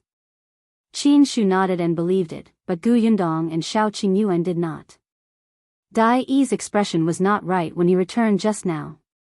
He must have kept something to himself. However, they also knew that Wenhuo and Qin Wenjing had tried their best not to involve them. The less they knew, the better. Everyone tacitly ignored the abnormality and went to the carriage shop to buy a carriage. Yundong originally wanted to rent one, but she had encountered the robber previously. In order to avoid more trouble, she bought a carriage and drove back. Seeing that his mission was completed, Qin Shu heaved a huge sigh of relief and sat on the ox cart with a smile. "Brother Shao, Brother Dai, Sister Gu, this is it. I wish you all a safe journey. Sister Gu, thank you for telling me so much about the outside world. I'll remember your words. Goodbye." He was about to leave when Yundong pulled him aside and gave him 10 taels of silver. "We're the ones who should thank you. Take this as our food and accommodation expenses. You can keep it." Qin Shu widened his eyes and quickly retracted his hand. "No need, no need. Didn't you treat me to a meal too? I'm already very satisfied after coming to such a good restaurant and eating braised fish. I can't accept this." "Take it." Yundong insisted. "This is what you deserve. If you really don't want it, then buy something for the people in your village. Didn't you say that they helped you a lot? You can help them now." But this wasn't his money. Even if he helped, he wouldn't be the one helping. But Qin Shu could not win against Yundong's decision. After some thought, he could only say, Then I'll use this silver to buy some rice, flour, grains, and oil and send them to the uncles and aunties in the village. I'll say that you gave them to me. Up to you." If she gave him the money, it would be his. How he dealt with it was his own business. Qin Shu heaved a sigh of relief. Only then did he feel that the silver in his hand was not so hot. However, he was still happy in his heart. After bidding farewell to Yundong and the others, he took the money to buy food, cloth, and daily necessities. He placed them in the ox cart and transported them back. When they returned to the village, someone immediately realized that there were many things on the carriage. Qin Shu chuckled and said that these were all given by those guests. Then, he asked the village chief to help distribute them to everyone. The village chief knew that these were definitely for Qin Shu alone. Only this silly boy would take them all out to share. However, he knew how to be grateful. He knew how to repay his uncles and aunts in the village. It was still very gratifying. The villagers were all sensible people. Some of them refused to accept it and said that they had not helped much. However, if they did not accept it, Qianxia simply left it at the village chief's house. The village chief was speechless. In the end, it was the village chief who spoke up and helped to distribute them. After that, there was still a lot left for Qianxia to bring back. When Qianxia returned home and opened the rice jar, he realized that there were 2 large bags of rice and flour inside. For a moment, his eyes were a little moist. He thought that if he had the chance to see Sister Gu again in the future, he would definitely repay her well. These were all things for another time. On the other side, after Gu Yundong and the others parted ways with Qianxia, they drove the carriage back. Dai Yi had yet to return. Although Gu Yundong and Shao Qingyuan did not say anything, they were very slow. It was not until the next afternoon that Dai Yi rode his horse over.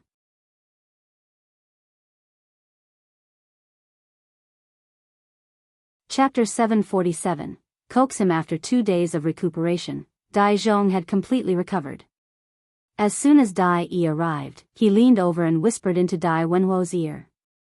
The latter's expression instantly turned serious. He said to Shao Qingyuan directly, "I have something urgent to attend to and have to leave first.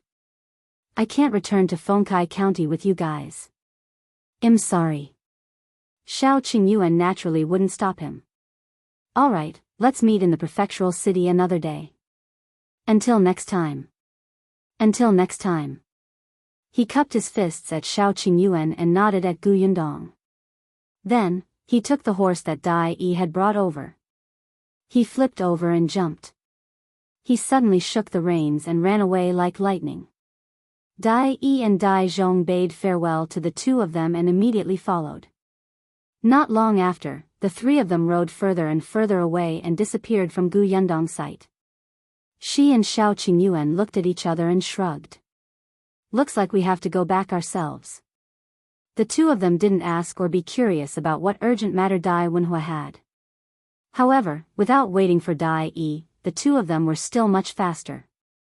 2 days later, the carriage finally arrived at the town where Yongfu village belonged, Qingyuan town. Looking at the familiar place, Gu Yundong took a deep breath and relaxed. She made Shao Qingyuan slow down. "I just returned to Yongfu village for 2 days and am already deep in the mountains. Yunshu will definitely be unhappy if I only go back after so long. I'll buy something to coax him." Yes, perhaps her father had also returned from the prefectural city. She felt that it was probably not enough to buy 1 or 2 things. She would see if there were any novel things in this town.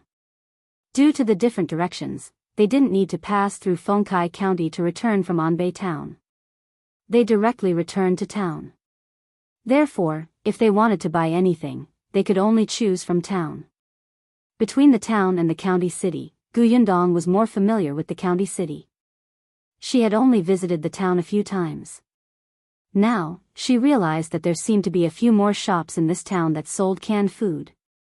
Gu Yundong and Shao Qingyuan went in to take a look. Although the shop assistant was enthusiastic, the can was different from her product. She held the bottle to her nose and smelled it. She even smelled a strange smell. This was because the seal was not done properly. Enduring her discomfort, she quickly ran out. She was no longer curious about the canned food in the other shops. She should focus on choosing a gift for Yunshu. Every time she picked a gift, Gu Yundong felt like her head was going bald. She had a terrible headache. However, there were not many novel things in this town. They were not even as many as in her spatial storage. Gu Yundong stopped in her tracks. Yes, she could make a few things according to the things in the space, just like the puzzle from before. Whether it was her mother, Yunshu, Yunka, or even her father, they were all very interested. What did children like? Gu Yundong thought about it and her eyes lit up. Got it. She would get someone to make it when she got back. Gu Yundong felt slightly relieved now that she had an idea. Just as she was about to get back into the carriage, someone patted her on the shoulder. She turned around in surprise and saw Shao Qingyuan pointing at a stall not far away. Well, Yunshu will like it. Gu Yundong looked in the direction he was pointing and saw a kite stall. All kinds of colorful kites swayed slightly in the breeze, as if they were waving at you. But Gu Yundong looked at a shop at the back through an angle revealed by the shaking kite.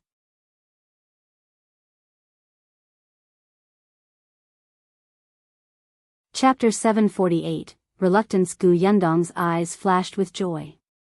She said to Shao Qingyuan, "Wait for me there first. I'll be back soon." Shao Qingyuan wanted to say that he could accompany her to buy it, but Gu Yundong had already run out.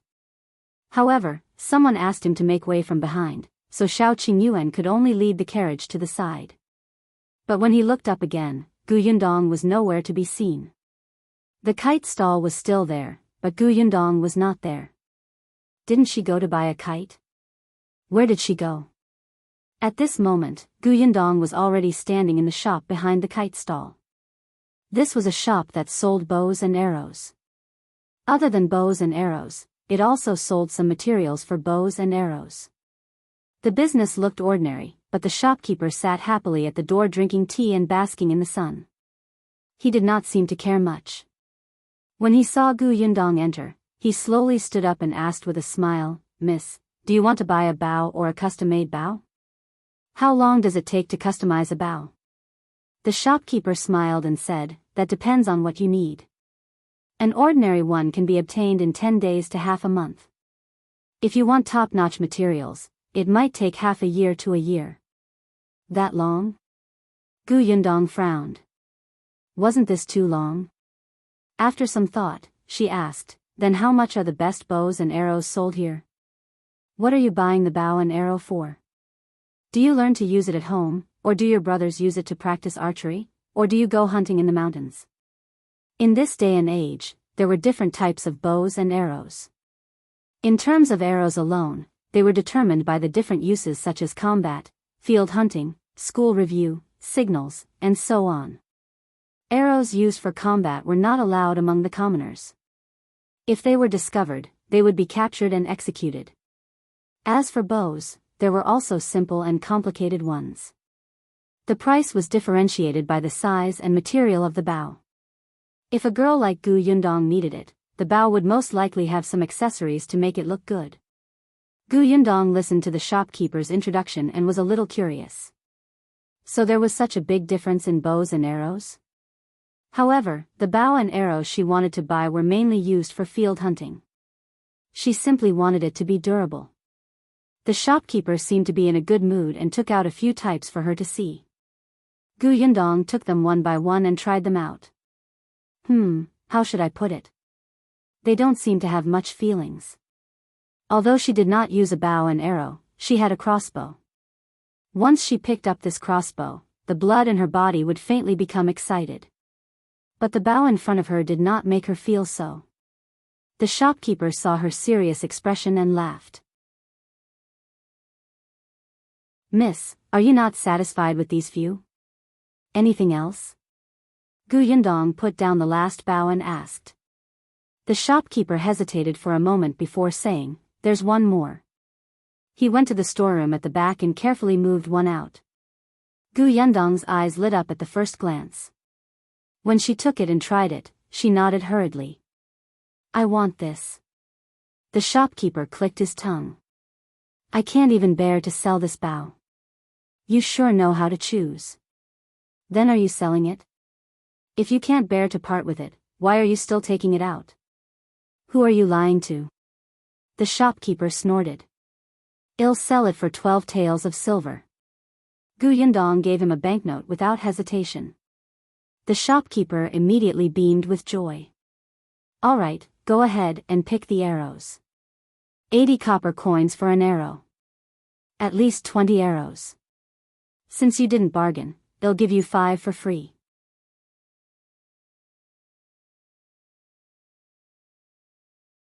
Chapter 749, Is That Niu Dan? Gu Yundong could not help but feel emotional.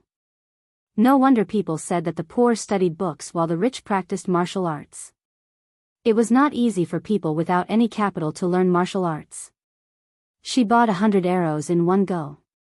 It was a little heavy, so she asked the shopkeeper to help move them into the carriage. Unexpectedly, just as she turned to leave, she saw Shao Qingyuan standing at the door in a daze. Her eyes lit up and she ran to him with her bow. "Why are you here? Why, did you buy the bow and arrows?" Shao Qingyuan's voice was low as he asked uncertainly. Gu Yundong's eyes curved into crescents. "Of course they're for you." She handed the bow in her hand to him and went back to get the quiver. The shopkeeper at the side shouted, "Hey, miss, you already have someone to help carry it." "I'm old, so I won't go." Gu Yundong glared at him. "Shopkeeper, I bought so many things, but you didn't even carry them for me. This is not how this business works." Then, she took her quiver and walked to the door to push Shao Qingyuan out. "Let's go, well just take this." The shopkeeper felt that this person was too shameless. She bullied the old man and he regretted giving her those 5 arrows for free. But he had no choice. He could only follow with the remaining arrows. After the 3 of them carried the bow and arrows into the carriage, Gu Yundong thanked the shopkeeper. The shopkeeper snorted and turned to leave. Gu Yundong shook her head. "I'm the only one who doesn't mind. Otherwise, with this attitude, it would be strange if the shop could continue operating. Isn't that right, Brother Shao?" As she spoke, she turned around and saw Shao Qingyuan's lips curl up as if he was very happy. "What's wrong with you?" Gu Yundong waved her hand in front of him, but Shao Qingyuan grabbed her wrist. Gu Yundong was stunned. She quickly looked around and pulled her hand out. "We're on the streets." This person was getting bolder. Shao Qingyuan said, "I have a bow and arrows. Why are you giving these to me? Your bow and arrows have been used for a long time. Last time, I said that I would give you my crossbow, but you refused. The bow and arrows are the treasure of that shop. I tested the feel of it. It's not bad.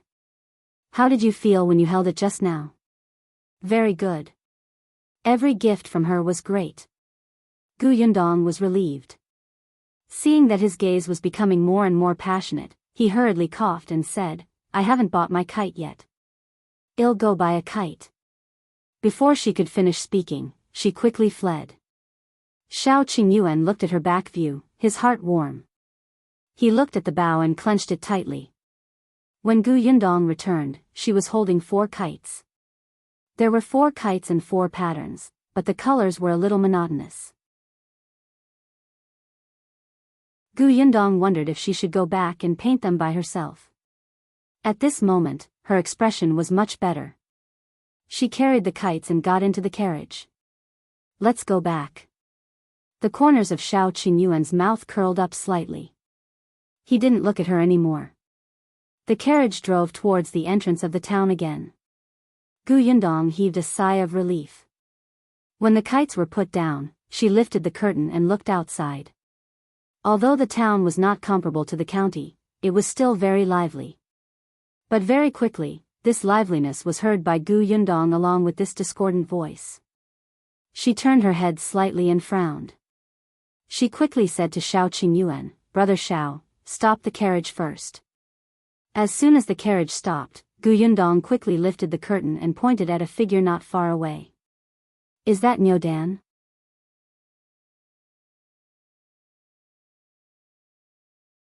Chapter 750, I'll uphold justice for you, let's go take a look. Shao Qingyuan jumped down from the shaft, and so did Gu Yundong. The 2 of them took a few steps forward and arrived at the entrance of a school. Wasn't this school the Wenhuo hall where she had sent Yunshu over but was not satisfied with that pedantic teacher? Niu Dan was indeed studying here. However, the current Niu Dan was standing outside the school, shouting that he had been wronged. His book basket had fallen to the ground and he did not have time to pick it up. His face was filled with stubbornness, but his eyes were red. He seemed to want to enter the school again to look for the master, but he was stopped by the gatekeeper. There were still a few students standing behind the door, pointing and laughing at him. Gu Yundong's expression darkened. She immediately pushed aside a bystander and called out, "Niu Dan." Niu Dan turned his head. When he saw that it was Gu Yundong, the emotions that he had been suppressing instantly collapsed. As if he finally had someone to rely on, he burst into tears. Large drops of tears fell. Sister Yundong. Gu Yundong quickly took 2 steps forward, squatted down, patted his shoulder, and wiped his tears with a handkerchief. What's wrong? What happened? Tell me. I'll help you.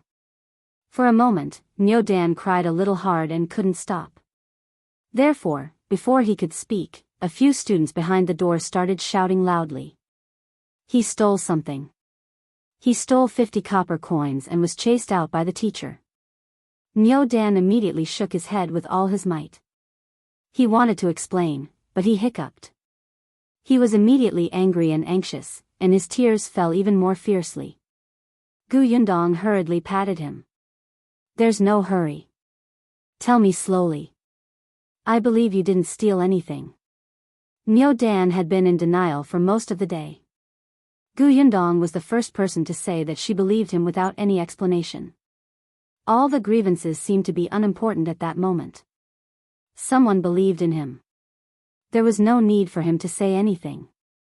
There was no need for any evidence. Someone stood on his side without any worries. Niu Dan felt that it was enough. His emotions gradually stabilized. Although he was still sobbing, he could clearly say something. I didn't steal it. I really didn't. My father gave me those 50 copper coins. My father said that I've been studying very hard recently and that I've improved. He rewarded me and told me to buy what I wanted. I just haven't thought of what to buy, so I kept those 50 copper coins with me. It's useless. He wiped his face.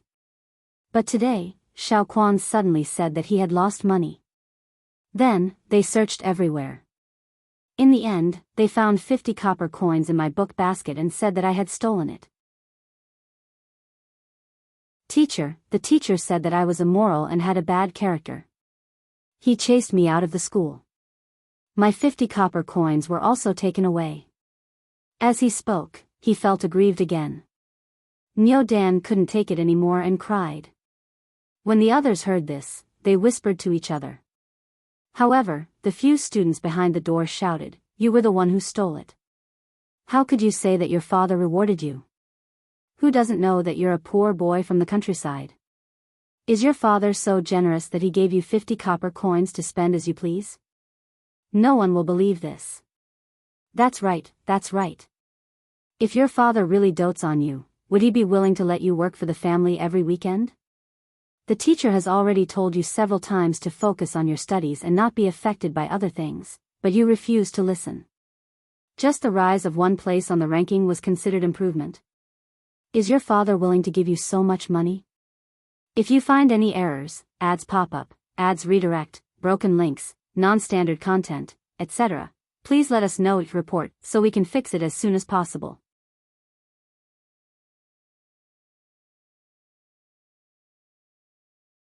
Chapter 751, Tear Down Your School. I got 3rd place last time. My father only gave me 5 copper coins to buy candy.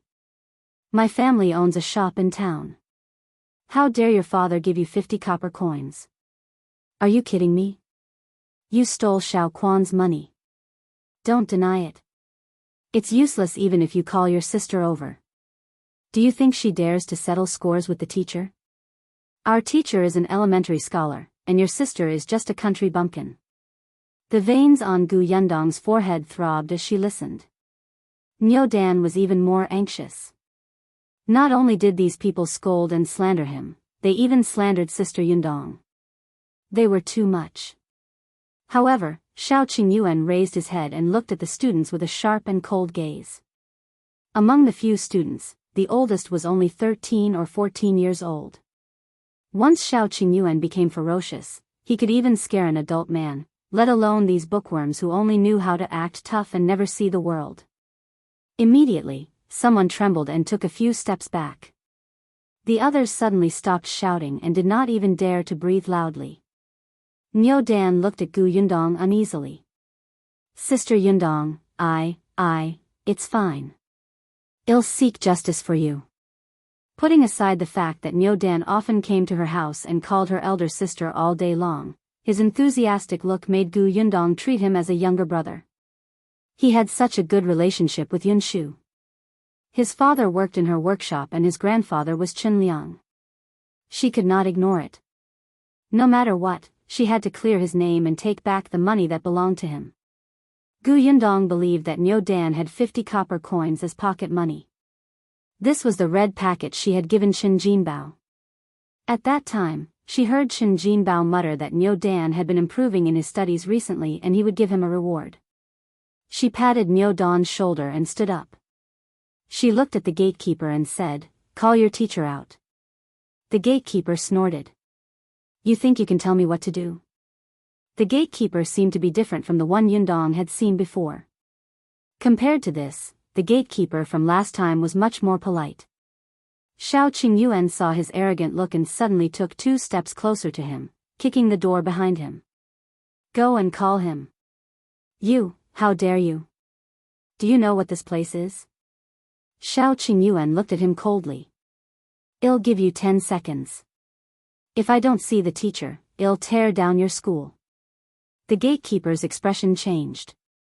Seeing that the man did not seem to be joking, he could only point at him with a trembling finger. You wait." Then, he quickly turned around and stumbled to call for help. Niu Dan looked at Shao Qingyuan in a daze. He used to be very afraid of him. He had personally seen Shao Qingyuan throw a child into the water and almost drown him. After listening to Yunshu's brainwashing, his impression of Shao Qingyuan changed slightly, but he was still afraid. Who knew that Sister Yundong would be engaged to him? Niu Dan felt that this was like a dream. For this reason, he didn't dare to go to the Gu family for a few days. Later on, even if he went to the Gu family and often met Shao Qingyuan, he never spoke to him. However, he did not expect that one day, this man called Wolf Cub would actually stand in front of him. He was so tall and majestic, like a mountain, as if he could help him block all the wind and rain. Niu Dan felt that he was actually not scary at all. He felt that he had let the man down by calling him a wolf cub in the past. He felt a little sad. At this moment, the gatekeeper came out with the master of the academy. If you find any errors, ads pop up, ads redirect, broken links, non-standard content, etc., please let us know each report so we can fix it as soon as possible.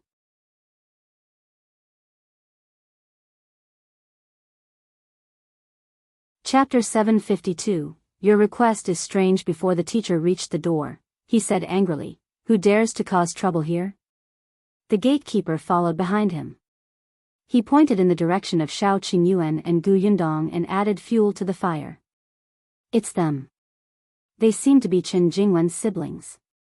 They heard that Qin Jingwen was chased out of the school and came over to defend him. Qin Jingwen did such an unbearable thing and didn't allow anyone to say it. That man almost kicked the door down." The other students, who were so frightened by Shao Qingyuan that they did not dare to speak, also went forward to complain as if they had found a backer.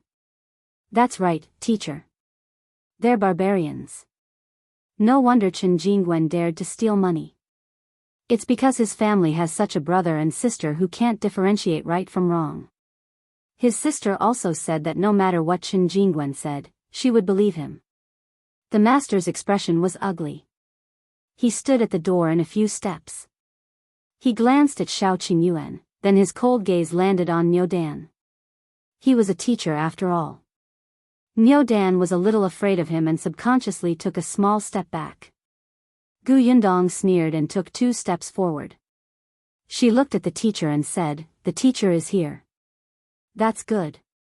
I want to ask, do you have any evidence that our Qin Jingwen stole someone else's money?" The teacher frowned. He did not talk to women.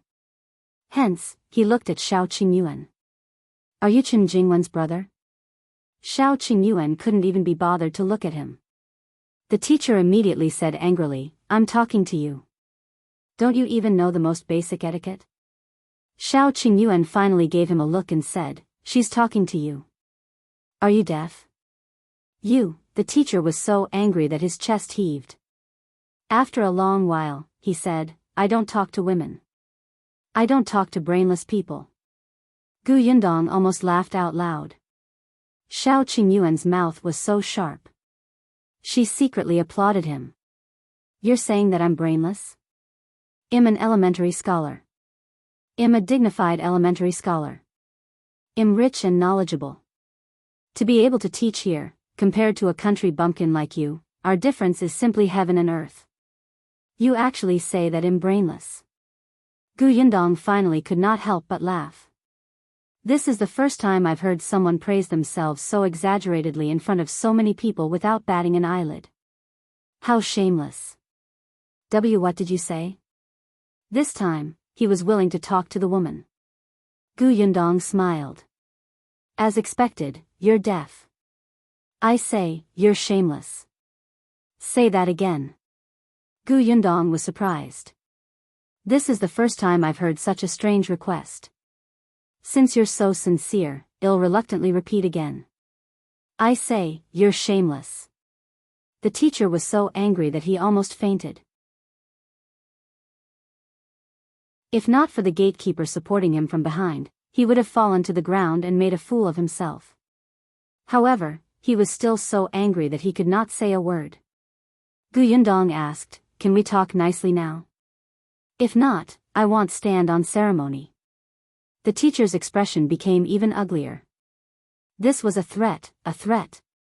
He did not expect this woman to be so shameless and despicable at such a young age. Then I'll ask again. Why did the teacher conclude that Qingyuan stole the 50 copper coins? Why did he think that the 50 copper coins were not given to him by his father? Where's the evidence? On the basis that he has a criminal record and is a habitual thief. Before the teacher could speak, a cold shout suddenly came from inside. Immediately after, Gu Yundong saw a familiar figure walk out. If you find any errors, ads pop up, ads redirect, broken links, non-standard content, etc., please let us know it report so we can fix it as soon as possible.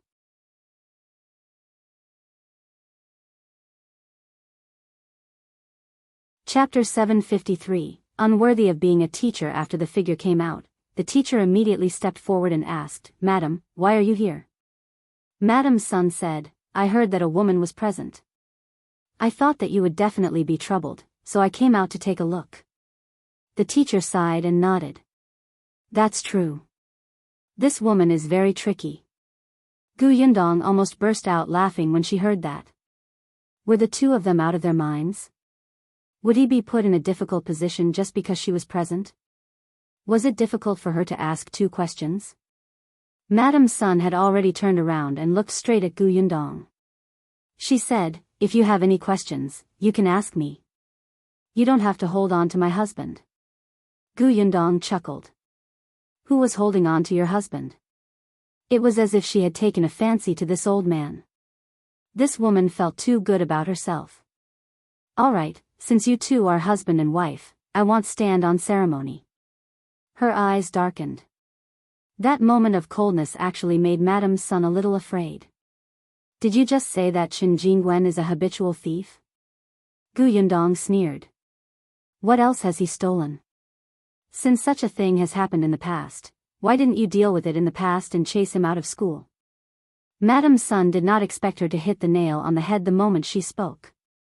She immediately choked. After a moment, she raised her chin slightly and said, "In the past, it was because there was no evidence." You call him a habitual thief without any evidence? Gu Yundong was simply shocked by their train of thought. So this is what you teach here. Just because Qingyuan is a country boy, he is the suspect whenever anything is stolen. Then, he's called a habitual thief without any evidence showing that he stole anything. Then, based on that, he's guilty again when some student lost something, and he's chased out of school without even having the chance to explain himself. Gu Yundong burst out laughing and looked at the surrounding crowd. Did you hear that, everybody? I thought that the teacher of this Wenhuo Hall was just pedantic. Now I realize that he's not pedantic, but blind, paranoid, arrogant, irresponsible and self-righteous. Teacher? Can someone like him be a teacher? If his students become high scholars and officials in the future, they will make groundless judgments based on their guesses too, right? How many innocent people will go to prison? This is simply disregarding human lives. The onlookers couldn't help but nod. That's right. The teacher and his wife said that the child was a thief, but where was the evidence? To be honest, I used to think that this teacher was different from the other teachers I saw in other schools. He was always mysterious. When a woman brought a child to his door, he looked like he had seen a rat or a cockroach. It was as if everyone would like him. I think so too. I don't think the teachers of the other schools are as hard to satisfy as him. This girl is right. They're spreading this news without any evidence. Just now, this child was crying so miserably over there. One look and you can tell that he was wronged. This teacher is like a dog. Look at what that Madam's son is saying. Habitual thief? So it's all based on their own guesses. Then, if my family lost a chicken, can it be said that they stole it? Anyway, I saw her pass by my house, so I guessed so. When Madam's son heard the dissatisfied voices of the surrounding crowd, she saw that they were all standing on Gu Yundong's side. She immediately said angrily, but I have witnesses. If you find any errors, ads pop up, ads redirect, broken links, non-standard content, etc., please let us know it report so we can fix it as soon as possible.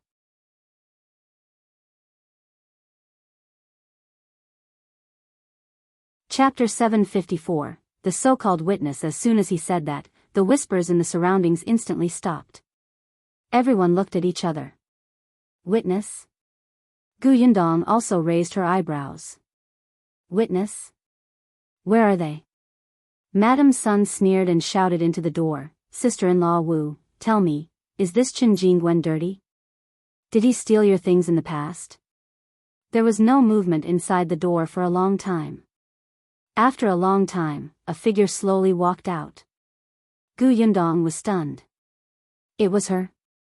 Qingyuan's husband, Wu Chang's mother. Madame Wu dawdled to Madam's son's side. Madam's son looked at Gu Yundong and said, Madame Wu's daughter-in-law is Qingyuan's cousin. The last time her son got married, Qingyuan also went. In the end, there were a few gifts missing from the house. Later, they found out that Qingyuan took them all. Isn't he used to stealing? Qingyuan was also stunned. Of course, he knew Madame Wu. After hearing Madame's son's words, he hurriedly shook his head and said, I didn't take her things at all. Gu Yundong found it extremely funny. She looked at Madame Wu coldly. I'll say it again. Where's the evidence? Madame Wu felt a little guilty. She stammered and whispered, it's been so long. Where's the evidence? Oh, so this is still your guess? Madame Wu could not raise her head. Gu Yundong's teasing gaze landed on the teacher. The way Master Wen handles things is really impressive. On one hand, he says that he doesn't talk to women, but on the other hand, he can suspect his student of stealing and chase him out of the school because of a woman's unreasonable guess. The teacher trusts this Auntie Wu very much. I'm impressed. Master Wen's expression changed drastically and he quickly explained, I didn't. Just what? Yes, he had indeed listened to his wife's words, which was why he did not have a good impression of Qingyuan. And his wife had also listened to Madame Wu's words and made pillow talk. At the end of the day, the cause was indeed Madame Wu. Master Wen was furious. He suddenly looked at Madame Wu and said, tell me, why are you so sure that he stole your things? Under everyone's gaze, Madame Wu knew that if she did not say anything, she would probably not be able to raise her head in the future. She secretly took a deep breath and suddenly raised her head. It was Qingyuan who stole it. Back then, only he ran into the room where the gift was placed. The thing was gone. If it wasn't him, who took it? I'm an adult. I have no grudges with such a child. There's no reason to wrong him, right? No reason? Gu Yundong sneered. How can there be no reason? Is it not a reason that the Wu family and the Qin family to fall out? Is it not a reason that your son wants to take in a concubine and the Qin family doesn't allow it and comes to your house to settle scores? Your Wu family is in the wrong first. You don't dare to look for the adults, so you schemed against a child. How impressive. After Gu Yundong was done, she looked at Madam's son. So she is your witness, right? This is truly an eye-opener.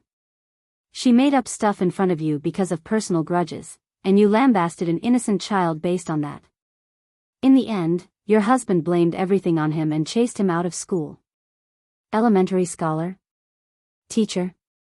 You're simply ruining the kids. Pooey, disgusting. If you find any errors, ads pop up, ads redirect, broken links, non-standard content, etc., please let us know each report so we can fix it as soon as possible.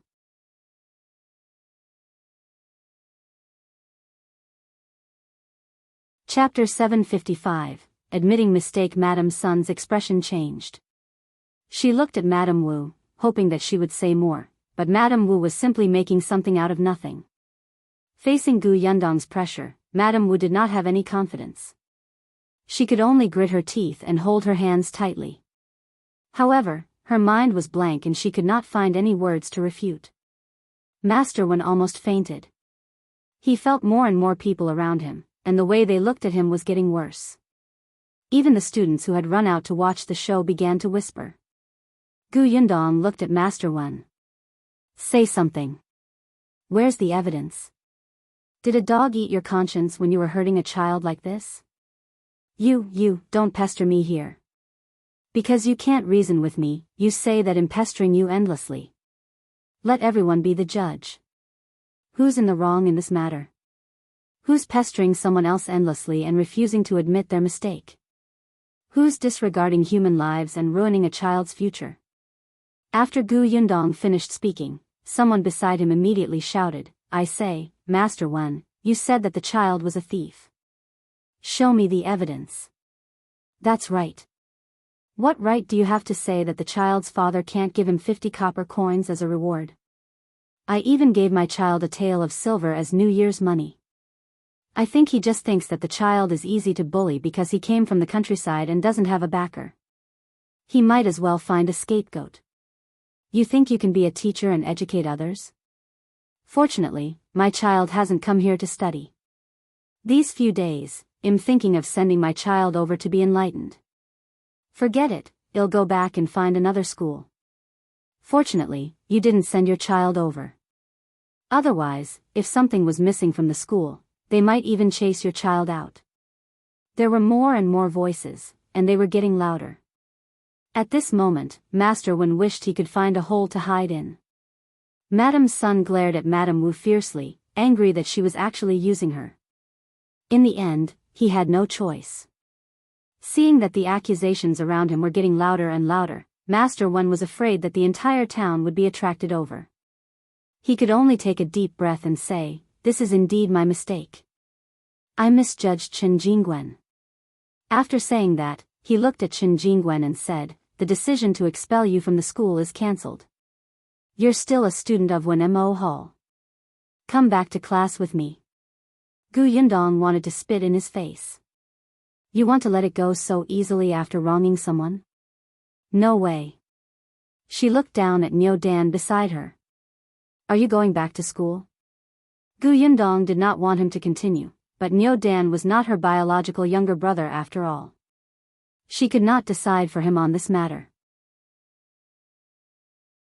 Unexpectedly, Niu Dan shook his head vigorously. I'm not going. I'm not going to this school to study anymore. Gu Yundong rubbed his head and smiled. She looked up. Did you hear that? When Master Wen heard this, he nodded regretfully. Since you've decided, I won't force you. I was your teacher, and I hope that your future will be bright. With that, he turned around and walked in impatiently. However, he had just taken a step when Qingyuan suddenly reached out to stop him. Master Wen was stunned and suddenly looked up. What else do you want? Master Wen is really interesting. Since you admit that you wronged Qingyuan and cleared him of the crime of stealing something, shouldn't you return the 50 copper coins? Master Wen's body stiffened. He turned around abruptly. If you find any errors, ads pop up, ads redirect, broken links, non-standard content, etc., please let us know. Report, so we can fix it as soon as possible.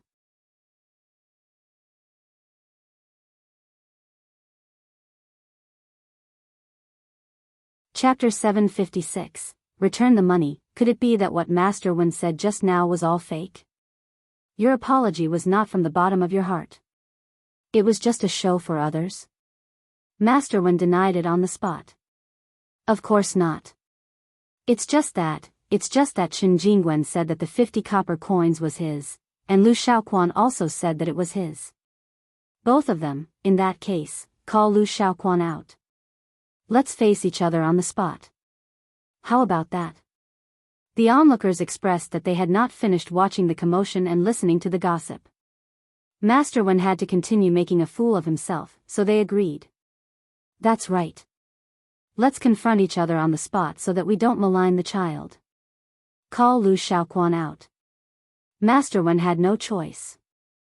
Although he was unhappy, his reputation was more important. Therefore, he asked the students in the school to find Liu Xiahui.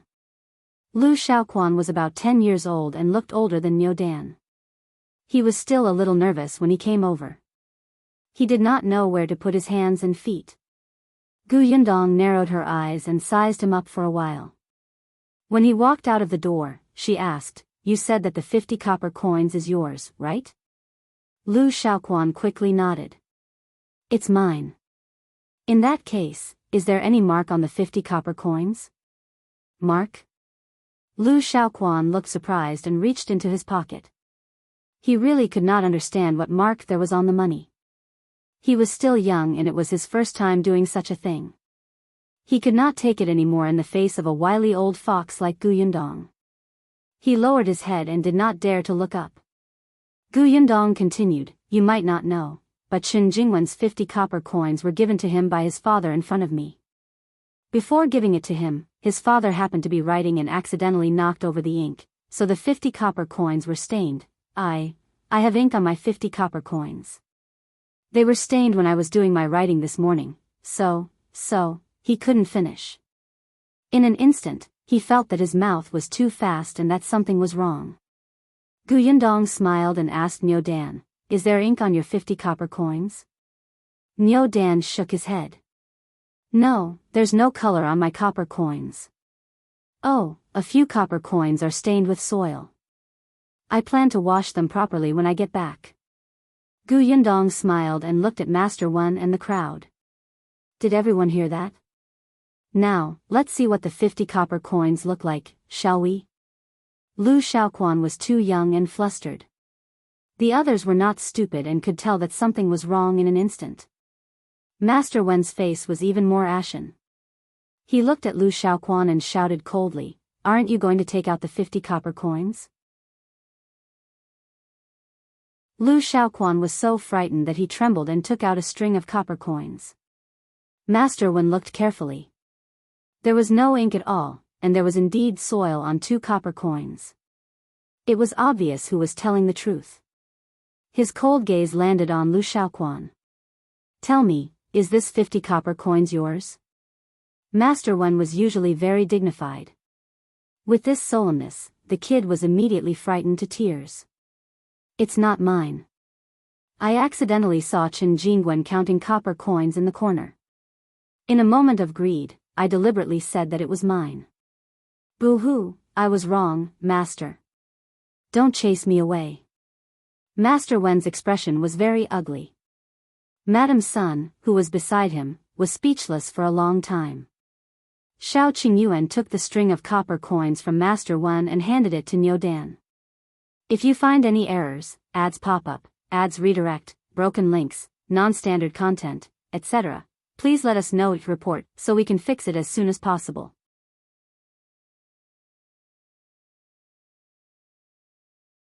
Chapter 757. Brother Shao, thank you with the money back. Yundong did not want to pester them anymore. She believed that the people's eyes were sharp and the news spread quickly.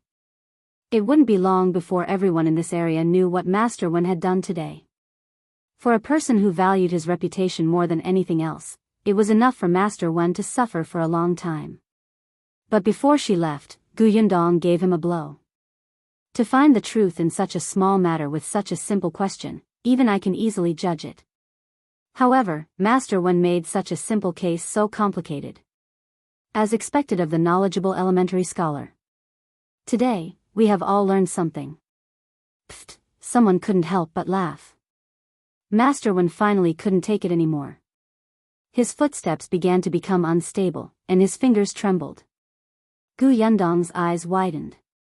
Was he going to faint again? Was she going to add another feat to her glorious achievements? Unfortunately, Master Wen's resistance was relatively strong. In the end, with the help of the gatekeeper, he held his chest and panted as he entered. Madame Sun also hurriedly covered her face and followed in. The other students lowered their heads and looked at each other. In the end, they quickly turned around and left with faces full of shame. In an instant, only Liu Xiahui and Madame Wu were left at the door. It was the gatekeeper who had returned and pulled the sobbing Liu Xiahui in. Madame Wu stood alone at the door and was pointed at. Gu Yundong glanced at her. She would tell Chen Liang everything about the Wu family. As for how they would deal with it, it was up to them. She looked at the aggrieved and resentful Niu Dan and smiled. Let's go. Niu Dan wiped his face and smiled. He took the 50 copper coins and ran to the side to pick up his basket before following Gu Yundong to the carriage. When he got into the carriage and saw the kite and Bao inside, his eyes widened. Sister Yundong, did you buy these for Yunshu? Yundong saw that his eyes were filled with envy and desire. Thinking that he had suffered greatly today, she gave him one. This is for you. Niu Dan looked at her in surprise. You're really giving it to me? You don't like it? Yes, I like it. He hugged the kite, and his face returned to its usual cheerful expression. Gu Yundong heaved a sigh of relief. This child's recovery ability was quite strong. Niu Dan held the kite for a while before carefully putting it down. He then looked up at Gu Yundong and pursed his lips. After a while, he said, Sister Yundong, thank you. You're welcome. Niu Dan lifted the curtain of the carriage again and said to Shao Qingyuan, who was driving, Shao, brother Shao, thank you. I won't call you a wolf cub anymore. You're better than them. Shao Qingyuan was stunned for a moment. In the past, he wouldn't have cared if Niu Dan thanked him or not. But now, he was still expressionless, but he nodded slightly. After some thought, he replied, no need. It's what I should do. Gu Yundong, who was sitting in the carriage, was overjoyed. Then, she felt a little sad. In the past, Shao Qingyuan had received malicious intent. Although he had slowly gotten better recently, there were not many people who sincerely respected him. Most of them were just afraid of him. However, she thought that things would definitely get better in the future. Wasn't Niu Dan an example now? At this moment, this little fellow looked at Shao Qingyuan with sparkling eyes filled with admiration. If you find any errors, ads pop up, ads redirect, broken links, non-standard content, etc., please let us know your report so we can fix it as soon as possible.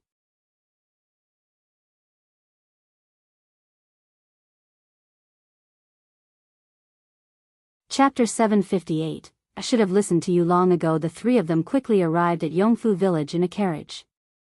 Gu Yundong asked them to send Niu Dan back to the Qin family first. When the carriage stopped at the entrance of the Qin family's house, Madame Zhou was returning with a vegetable basket. She was stunned when she suddenly saw Shao Qingyuan sitting on the shaft of the carriage. When the curtain of the carriage opened, Gu Yundong's smiling face was revealed. Madame Zhou immediately smiled and greeted, Yundong, why are you here? Come in quickly. Before she could finish speaking, Niu Dan crawled out. At this moment, Madame Zhou really froze. She rubbed her eyes in confusion. In the next moment, she suddenly slapped her leg. Io, Niu Dan, why are you back? Shouldn't you be at school during this hour? When Niu Dan saw his family, the grievance from before surged up again. He immediately ran towards him with tears in his eyes. "Grandma, I'm not going to school anymore." Madame Zhou had dropped the basket in her hand. She quickly hugged him and asked, "What's wrong, what's wrong? Why are you crying? Who bullied you? Tell Grandma. Grandma will deal with him." As she spoke, she hurriedly shouted inside, Old Chen, come out quickly. Something happened." Before Gu Yundong could say anything, Madame Zhou already had such a huge reaction.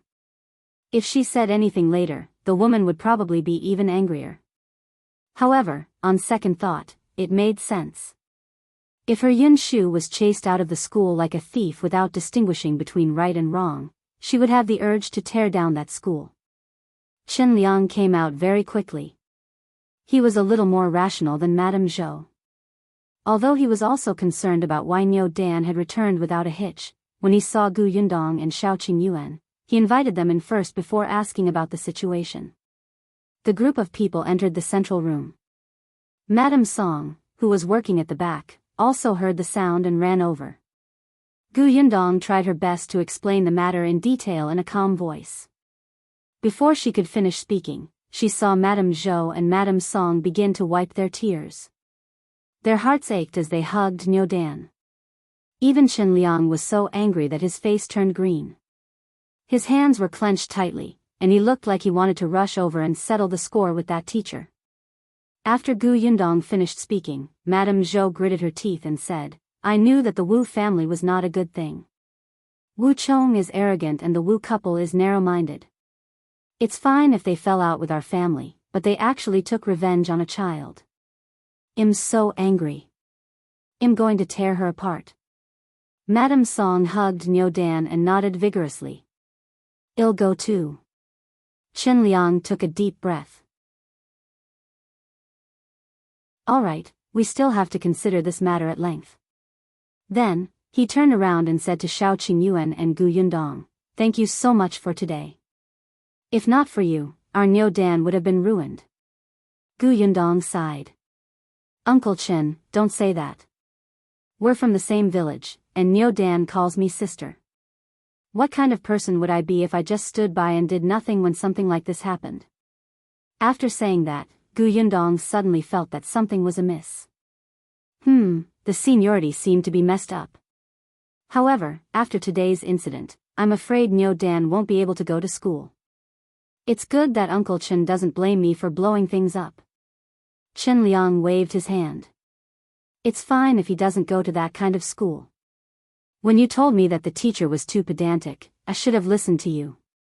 He wouldn't have ended up like this." Gu Yundong did not say anything. Seeing that this family was filled with righteous indignation and wanted to discuss the follow-up matters, she bade farewell with Shao Qingyuan. When she returned to the Gu residence, it was already a little late. Seeing Father Tong at the door, Gu Yundong hurriedly asked, "Are my parents back from the prefectural city? If you find any errors, ads pop up, ads redirect, broken links, non-standard content, etc., please let us know each report so we can fix it as soon as possible."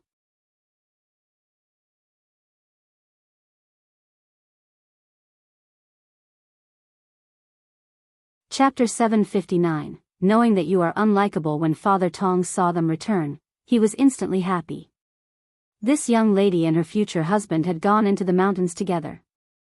Everyone was filled with worries, especially because they had agreed to only travel for 5 to 6 days, but they had not returned for more than 10 days. Wasn't he excited to see her now? Hence, he did not hear Gu Yundong's question. He hurriedly shouted into the courtyard, "Eldest Miss is back." As soon as he finished speaking, 2 figures rushed out one after another. It was Gu Yunshu and Bian Yuanji. The 2 children hugged her and almost cried. "Big sister, you're finally back. You don't know how worried we were.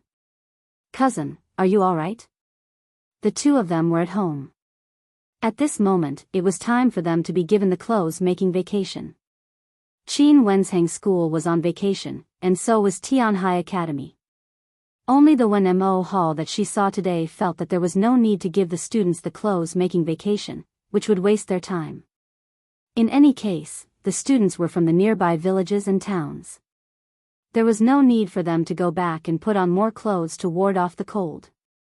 That was why Yundong saw Niu Dan at the entrance of that school today. She rubbed the two children's heads and said, "Aren't I fine?" Seeing that Yunshu snorted and her eyes were obviously filled with accusation, she quickly pointed in the direction of the carriage and said, "I brought you a gift. Go take a look." The two of them were stunned. They did not care about being angry with her anymore and ran to the edge of the carriage. Shao Qingyuan carried them up. The two of them climbed in and saw the kites inside. The two children's eyes lit up. They sat cross-legged in the carriage and began to choose. There were originally 4 kites, but after giving one to Niu Dan, there were only 3 left. The patterns that Yundong had chosen were all pretty. There was an eagle, a dragonfly, a butterfly, and an owl. Niu Dan took the dragonfly away. Yunshu and Yuanji felt that such a beautiful kite like the butterfly should be left for Kiki. Therefore, one of them chose the eagle and the other chose the owl. They were both flying birds and looked very good. After choosing the kite, the two children got off the carriage in satisfaction. Although Yunshu was happy, he remembered that his eldest sister had only returned after so many days, making him worried and afraid. He immediately turned his head arrogantly and snorted. "Don't think that I won't be angry anymore." "Oh," the little guy was pushing his luck. "Then will you return it to me?" "That won't do. Big sister, you're too old to play with kites anymore. You'll have to give it to me later. At that time, you have to find an excuse." How troublesome. "Forget it, I'll accept it." Yundong was speechless. Who said that she did not like to play with kites? She was already too old. She was only coming of age next month. Why was she already old? This little brat would definitely not be able to find a wife in the future. No wonder he blamed his father for not choosing one for him when he was young. It turned out that he knew his limits and knew that he was not likable. Yunshu happily went in with Bian Yuanji with the kite. "Rascal." Yundong scolded him with a smile. However, when she saw that only the two children had gone out to welcome her, it seemed that her parents had not returned. It was also strange. At this time, Tianhai Academy should already be on vacation. However, she heaved a sigh of relief and entered the Gu residence with Shao Qingyuan. However, just as she took a few steps in, a surprised voice suddenly came from behind. "Miss, Master, Madam, and Second Miss are back. If you find any errors, ads pop up, ads redirect, broken links, non-standard content, etc., please let us know your report so we can fix it as soon as possible."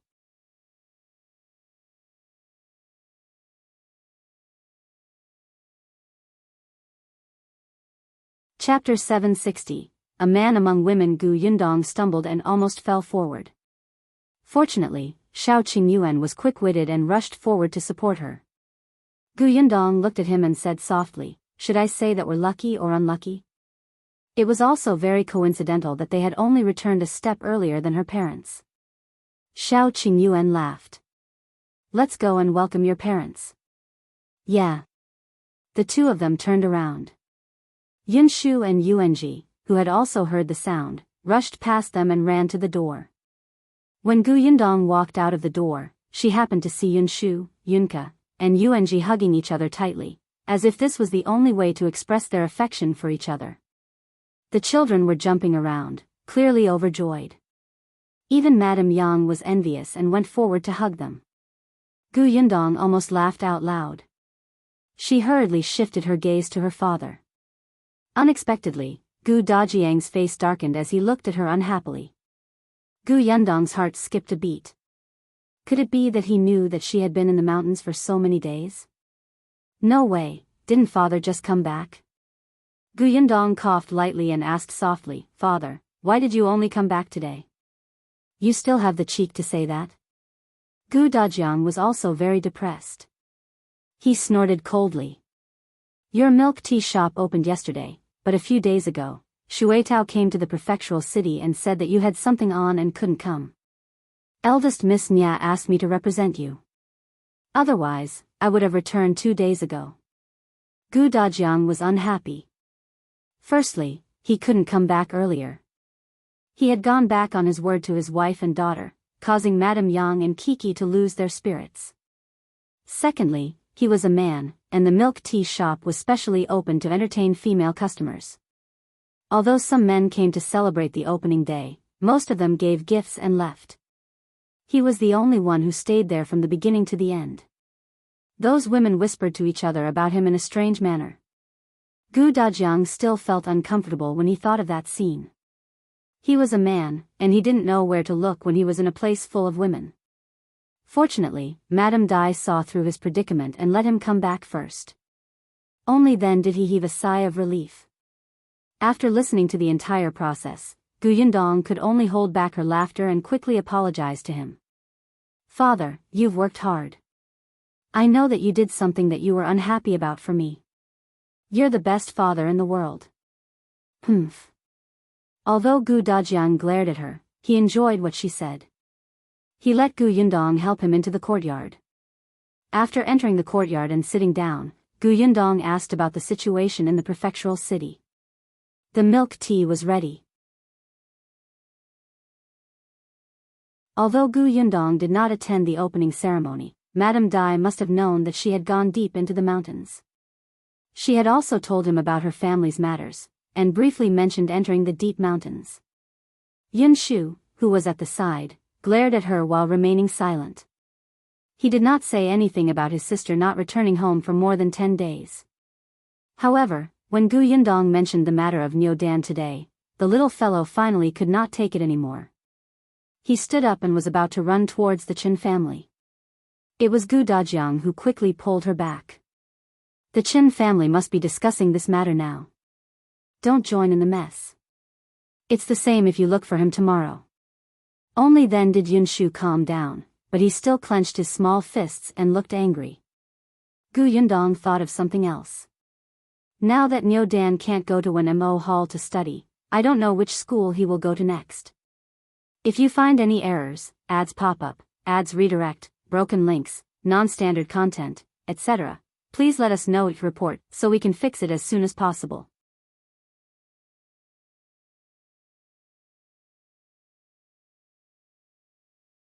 Chapter 761. He can go to Dongyi Academy. It was not that Gu Yundong had not thought about Qin Wenjing. However, it was obvious that it wouldn't work.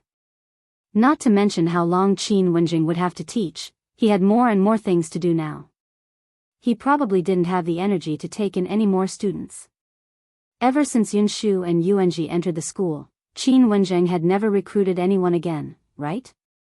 Moreover, although Gu Yundong felt that her relationship with Qin Wenjing was quite good, she could not rely on this relationship to unscrupulously stuff students into his school.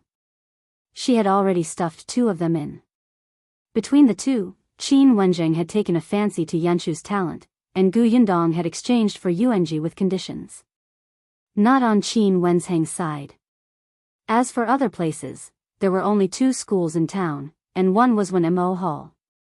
He would definitely not go there again. The other school valued money too much and demanded high tuition fees. Gu Yundong did not like it. However, Chen Jingkai's son was studying there. This was because Chen Jingkai was a junior manager back then. In addition, his wife's family had some connections with the school, so he let his son study there. Later on, after Chen Jingkai lost his job as the town's junior manager, he had also thought of letting his son go to school after this year. However, now that he had become Gus' assistant, this thought was dispelled. Other than these 2 families, there were also a few small private schools. The teachers were not even elementary scholars. They could only teach the children to read. However, it was obvious that the Qin family sent their children to study and read because of the imperial examination. How could he be satisfied with just a few words? Forget it. These things were not something she could worry about. Qin Liang definitely knew what to do. Gu Yundong was just about to change the topic and talk to her family about other things when she heard Yunshu tilt her head and say, "Actually, he can go to Dongyi Academy." Gu Yundong was stunned. Dongyi Academy? I remember that the teacher of that academy brought his students to make things difficult for you, right? Yes. Yunshu nodded. But that teacher has been removed from the academy and won't be allowed to continue teaching. The dean of Dongyi Academy has also returned and even knows our teacher. He's a pretty good person. Yuanji also nodded at the side. The dean was very angry when he heard about what happened back then. Then, he reorganized the academy. A few days ago, our teacher even brought us to Dongyi Academy to discuss knowledge with those students. After the new emperor ascended the throne, the dean of Dongyi Academy went to the capital for the examination. This trip lasted for more than half a year. Later on, he was waiting for the results in the capital. Unfortunately, he still failed in the end. Therefore, when he returned to Fengkai County, a long time had passed. From what Yunshu and the others said, Dongyi Academy was actually a good choice now. If there were no such annoying teachers, with Dongyi Academy's reputation in the county city, it was indeed a good choice. Well, in that case, she could give the village chief a suggestion. As for whether to accept it or not, it was up to them. With this thought in mind, Yundong stopped talking about this matter. She wanted to ask about the milk tea shop, but seeing that it was getting late and everyone had been on the road for the entire day, she let everyone go back to their rooms to rest early. The next morning, Yunshu and Yuanji hurriedly got up and brought Yunka, who was also awake, to look for Niu Dan. However, when the two of them ran to Niu Dan's house, they saw that the door was tightly shut. There seemed to be no one in the Qin family. If you find any errors, ads pop up, ads redirect, broken links, non-standard content, etc., please let us know it report so we can fix it as soon as possible.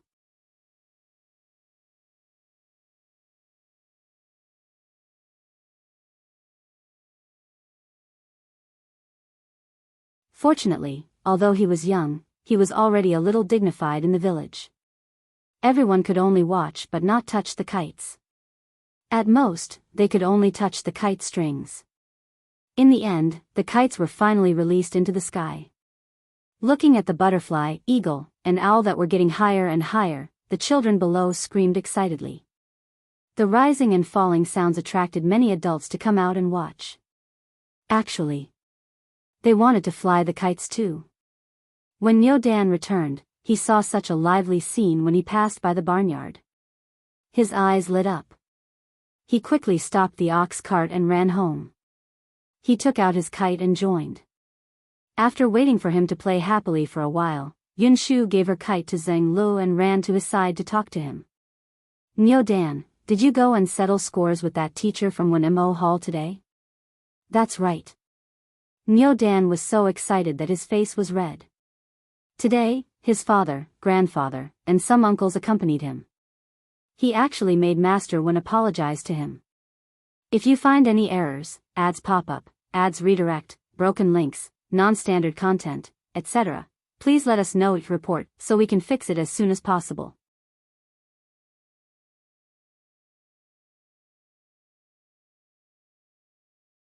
Chapter 763. I can make the teacher faint. Yunshu sighed. You should have brought me along. Niu Dan was stunned for a moment. Someone beside him screamed for him to grab the string or the kite would fall. Niu Dan simply handed the string to him and walked to the side to chat with Yunshu. Why should I bring you along? You're small. What if you get bullied? Yunshu shook his head and looked very proud. I won't be bullied. I can make the teacher faint from anger. I'm especially experienced. Are you going there to make the teacher faint from anger? It's fine. Even if you didn't go, my father and the others almost made the teacher faint from anger today. Yunshu's interest was piqued. He pulled his wrist and sat down on a rock at the side. Then tell me, how did you make the teacher faint from anger? Niu Dan immediately twisted his body and started talking. At the same time, Qingyuan sat at the Gu residence and drank tea. He told them about his trip to town today. They went to Wenhuo Hall and met the teacher. Interestingly, Liu Xiaoquan's father also went to the school to settle scores with the teacher. Liu Xiaoquan's father was a butcher. He was originally filled with a ferocious aura and his entire body was filled with muscles. It was said that yesterday, after Master Wen discovered that Liu Xiahui was a thief, he brought him back and taught him a lesson in front of all the students. He even made him kneel on the ground for an hour.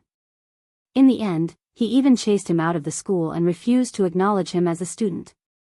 In the end, after Liu Xiahui returned, he said in front of his parents that there was no point in living and that he wanted to hang himself. He only fell asleep after fussing over a whole night.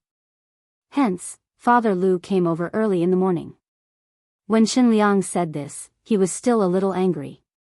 Fortunately, Niu Dan met you yesterday, Yundong. Otherwise, he would have been chased out of the school after suffering injustice. The person who wanted to die would have been our Niu Dan. Thinking of this, I feel a lingering fear. Gu Yundong drank her tea silently. No, Uncle Chen, you're thinking too much. I don't think Liu Xiahui really wants to die. Otherwise, why would he cause such a ruckus in front of his parents? However, this was also because Liu Xiahui was strong. If he were someone who was weak and could not stand being humiliated by Master Wen, he would probably really take things too hard. Actually, there could have been a very good solution to this matter. Stealing money was not right in the first place. After that, it was a huge mistake to frame others. Such a student should be severely punished. As a teacher, what he had to do was to find out the truth and clear Niu Dan's name. Then, he would guide and educate the perpetrator.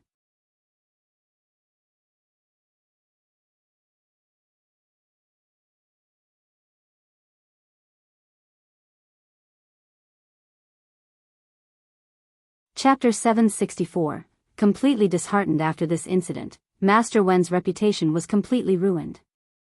When the onlookers publicized what happened that day, many of the students' families were very dissatisfied.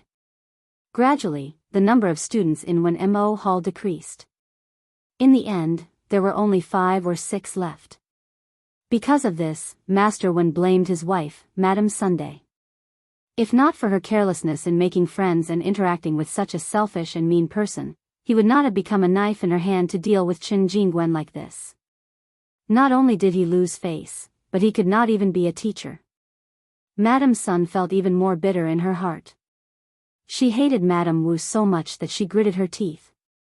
She had said a lot of bad things about her outside, and it could be considered that she had completely fallen out with her. Qinliang's family even got teacher Wen to refund Niu Dan tuition fees before leaving the school with a cold snort. When Father Liu saw Niu Dan, he wanted to settle scores with him. After all, Niu Dan was one of the people who had caused his son to seek death. However, the Qin family had many people. Just standing there made people's hearts beat like drums. Hence, he could only forget about it and leave angrily with his son. After Qinliang and the others came out of Wenhuo Hall, they went to the Wu family. They had not forgotten that the culprit was Madame Wu. However, the Wu family had guessed that they would come to them, so they didn't come. Qingyuan was the only one left to deal with them. Qingyuan was still speaking up for Madame Wu. She even hinted that Niu Dan might really be dirty. Qinliang had completely given up on her. In the past, he might have wanted to interact less with her, but now, he had completely cut ties with her. Just take it that he had let his brother, Qin Tian, down. He would not acknowledge this niece. When Qinliang told Gu Yundong about this, he was still a little dispirited. He couldn't figure out why things had turned out this way. Qingyuan, who had married someone else, seemed to have become a completely different person. What could Gu Yundong say? It was not that she had become a different person, but that she had always been selfish. It was just that she could not pretend anymore and was exposed. However, when she saw Qinliang's dejected expression, she comforted him in the end. It's good to see it clearly as soon as possible so that she won't bring even greater calamity to the Qin family in the future. Uncle Qin, don't be too sad. At least you've let Niu Dan off today. Qinliang nodded. Yes, seeing that teacher apologize to Niu Dan, I feel much better here. As he spoke, he began to hesitate, as if he had something to say and was embarrassed. Gu Yundong asked curiously, "What's wrong?"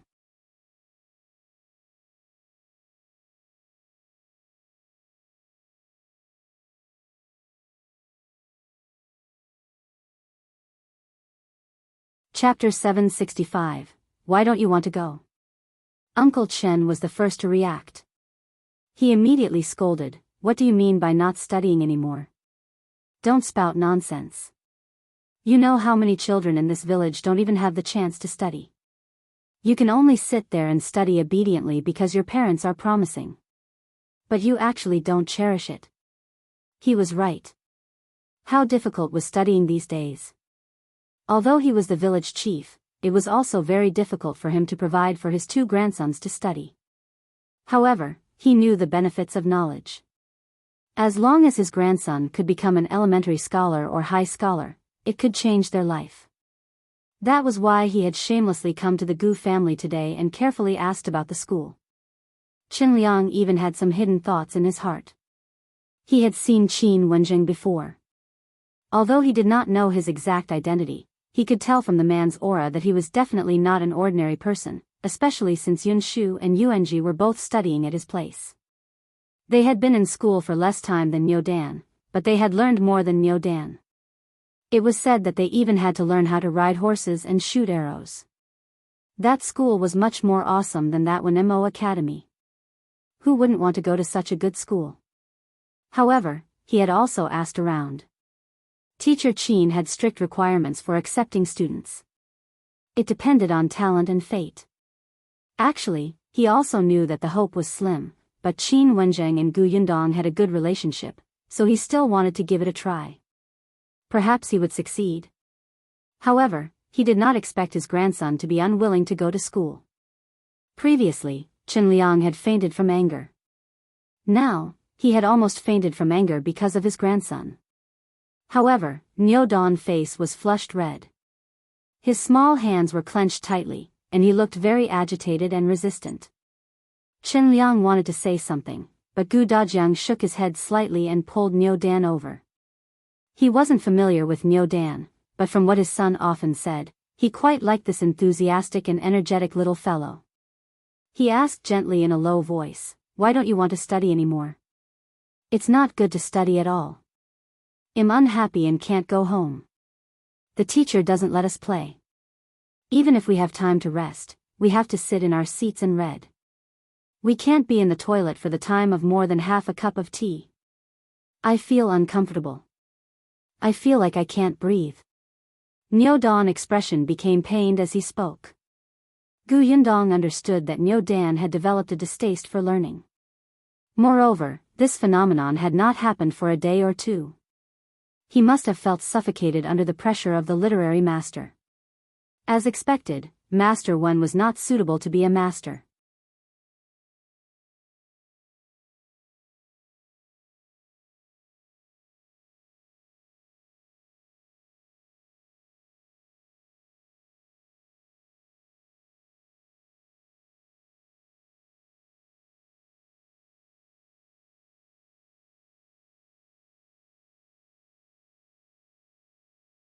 Chapter 767. Brother Shao, I want to carry your monkey. Not only were the children not around, but even Madame Yang and the others were gone. In the end, it was Father Tong who pointed them in the right direction and said that those people were watching the commotion in the Shao family. Gu Dajiang and Qinliang looked at each other before walking towards the Shao family. As soon as they passed the door, they heard familiar and tender voices. From time to time, there were claps and cheers. The two of them looked at each other and followed the sound to the backyard of the Shao family. Then, they saw many people sitting in the backyard of the Shao family. Gu Yundong, Madame Yang, Yunshu, Yuanji, Niu Dan, the three Xing siblings, Mao, and even Tong Shuitao and Shui Rong had come to join in the fun. Standing straight in the middle of the courtyard was Shao Qingyuan. He held a bow in his hand and drew an arrow from his quiver with his right hand. Then, he raised it slightly and straightened the bow. The arrow was knocked to the bowstring and aimed at a target on the other side of the courtyard. The target was a little simple, but the stake was deeply embedded in the ground, waiting there.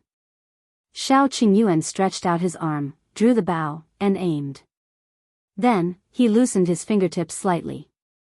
The arrow swooshed and shot towards the center bullseye. Buzz! The tail of the arrow trembled slightly and let out a joyful cry. In the next moment, cheers instantly sounded in the courtyard. Brother Shao is awesome. Brother Shao is amazing. Brother Shao is the best. Brother Shao is invincible. Brother Shao, I want to carry your monkey. Everyone was speechless. They all looked at Yundong. The latter explained calmly, what I mean is that with this skill, he can definitely beat a monkey. Really? Is that what you mean? We're inexperienced. Don't lie to us. The children were still puzzled, but Mao couldn't take it anymore. He shook his shoulders eagerly and ran to Shao Qingyuan's side in a hurry. Young master, let me try too. Shao Qingyuan nodded and made way for him. Mao rubbed his palms together and even spat twice in his palm. Then, he took the bow from Shao Qingyuan. Shao Qingyuan suddenly raised his head and looked at him coldly. Mao, what's wrong? Young master, don't look at me like that. I'm scared and feel like I'm going to die. He didn't say anything just now. Mao asked carefully, young master. Shao Qingyuan raised his chin and said, use that. Yundong had given it to him. He was the only one who could use it. No one else could touch it. If they did, their hand would be cut off. Mao looked in the direction Shao Qingyuan was pointing and saw an old bow and arrow.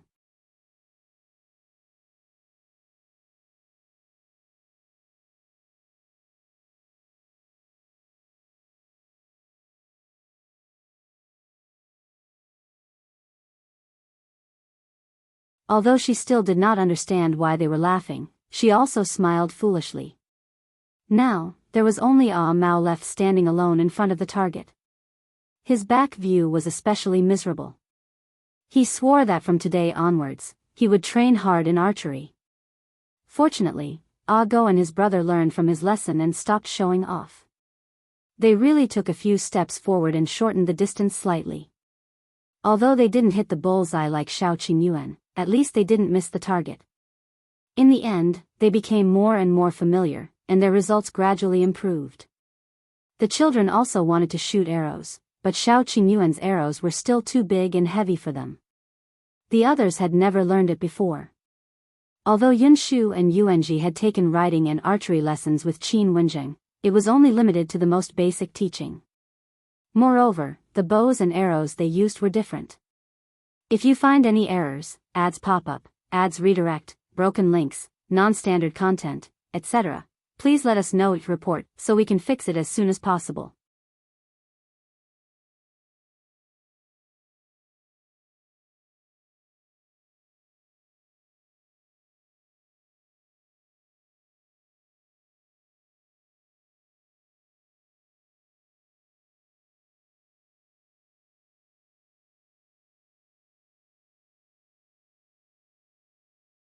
Dajiang also said, or we can have a big meal. Madame Yang nodded crazily. This is good. Kiki, have a big meal. You like it. The little girl twisted her little head and turned around on everyone's face, as if she was thinking. After a long time, he finally nodded solemnly. I got it. Everyone looked at her expectantly. Firstly, I want to eat cake. As she spoke, she could not help but swallow her saliva. She had eaten it on second brother's birthday last time. It was delicious. After that, big sister stopped making it. She said that it was not easy to make and she did not have time. All right. Yundong agreed and heaved a sigh of relief. At least she was not going to the sky or down the ground. When the time comes, not only will there be cake, but I will also make something else for you like your second brother. The little girl nodded vigorously. I also want to invite my friends. If you find any errors, ads pop up, ads redirect, broken links, non-standard content, etc., please let us know each report so we can fix it as soon as possible.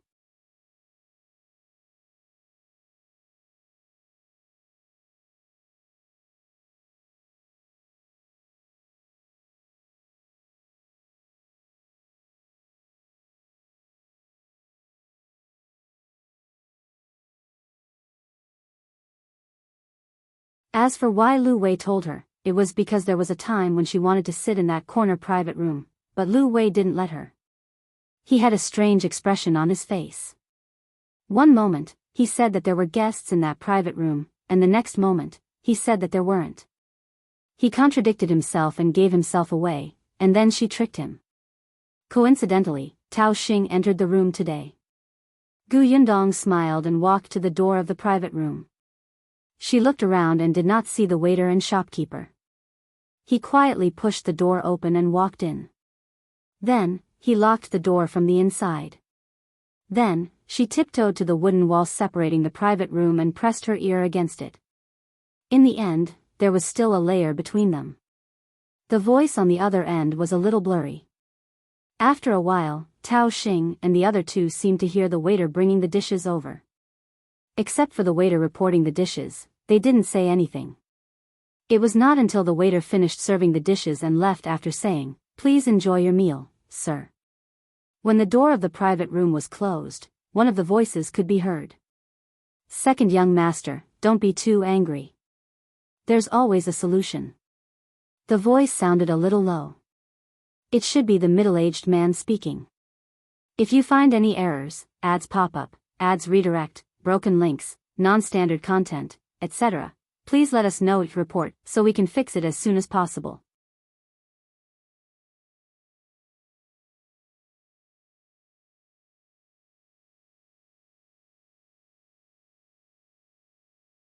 I could have found a few robbers who were better than them. At this point, it's useless to say all this. The eldest young master has completed that task. The 4 jars of wine have been sent to the Qingyuan prefecture. If we want to frame the eldest young master, we have to find another way. Tao Xing was very frustrated. What other way can I find? I have nothing to do now. I don't have the power to do anything. You can't say that. The young man suddenly laughed and said mysteriously, "Second young master, I've recently heard of something. It's just nice that you can take advantage of the fact that you have nothing to do in the next 3 months to investigate properly. Perhaps you can completely overthrow eldest young master and make him have no chance to make a comeback." Tao Xing and the middle-aged man looked at each other with interest. "What is it?" "If you find any errors, ads pop up, ads redirect, broken links, non-standard content, etc., please let us know. Report so we can fix it as soon as possible. You're tuning in to the Carefree Valley YouTube channel. Don't forget to subscribe and join us on this journey to catch the most captivating stories.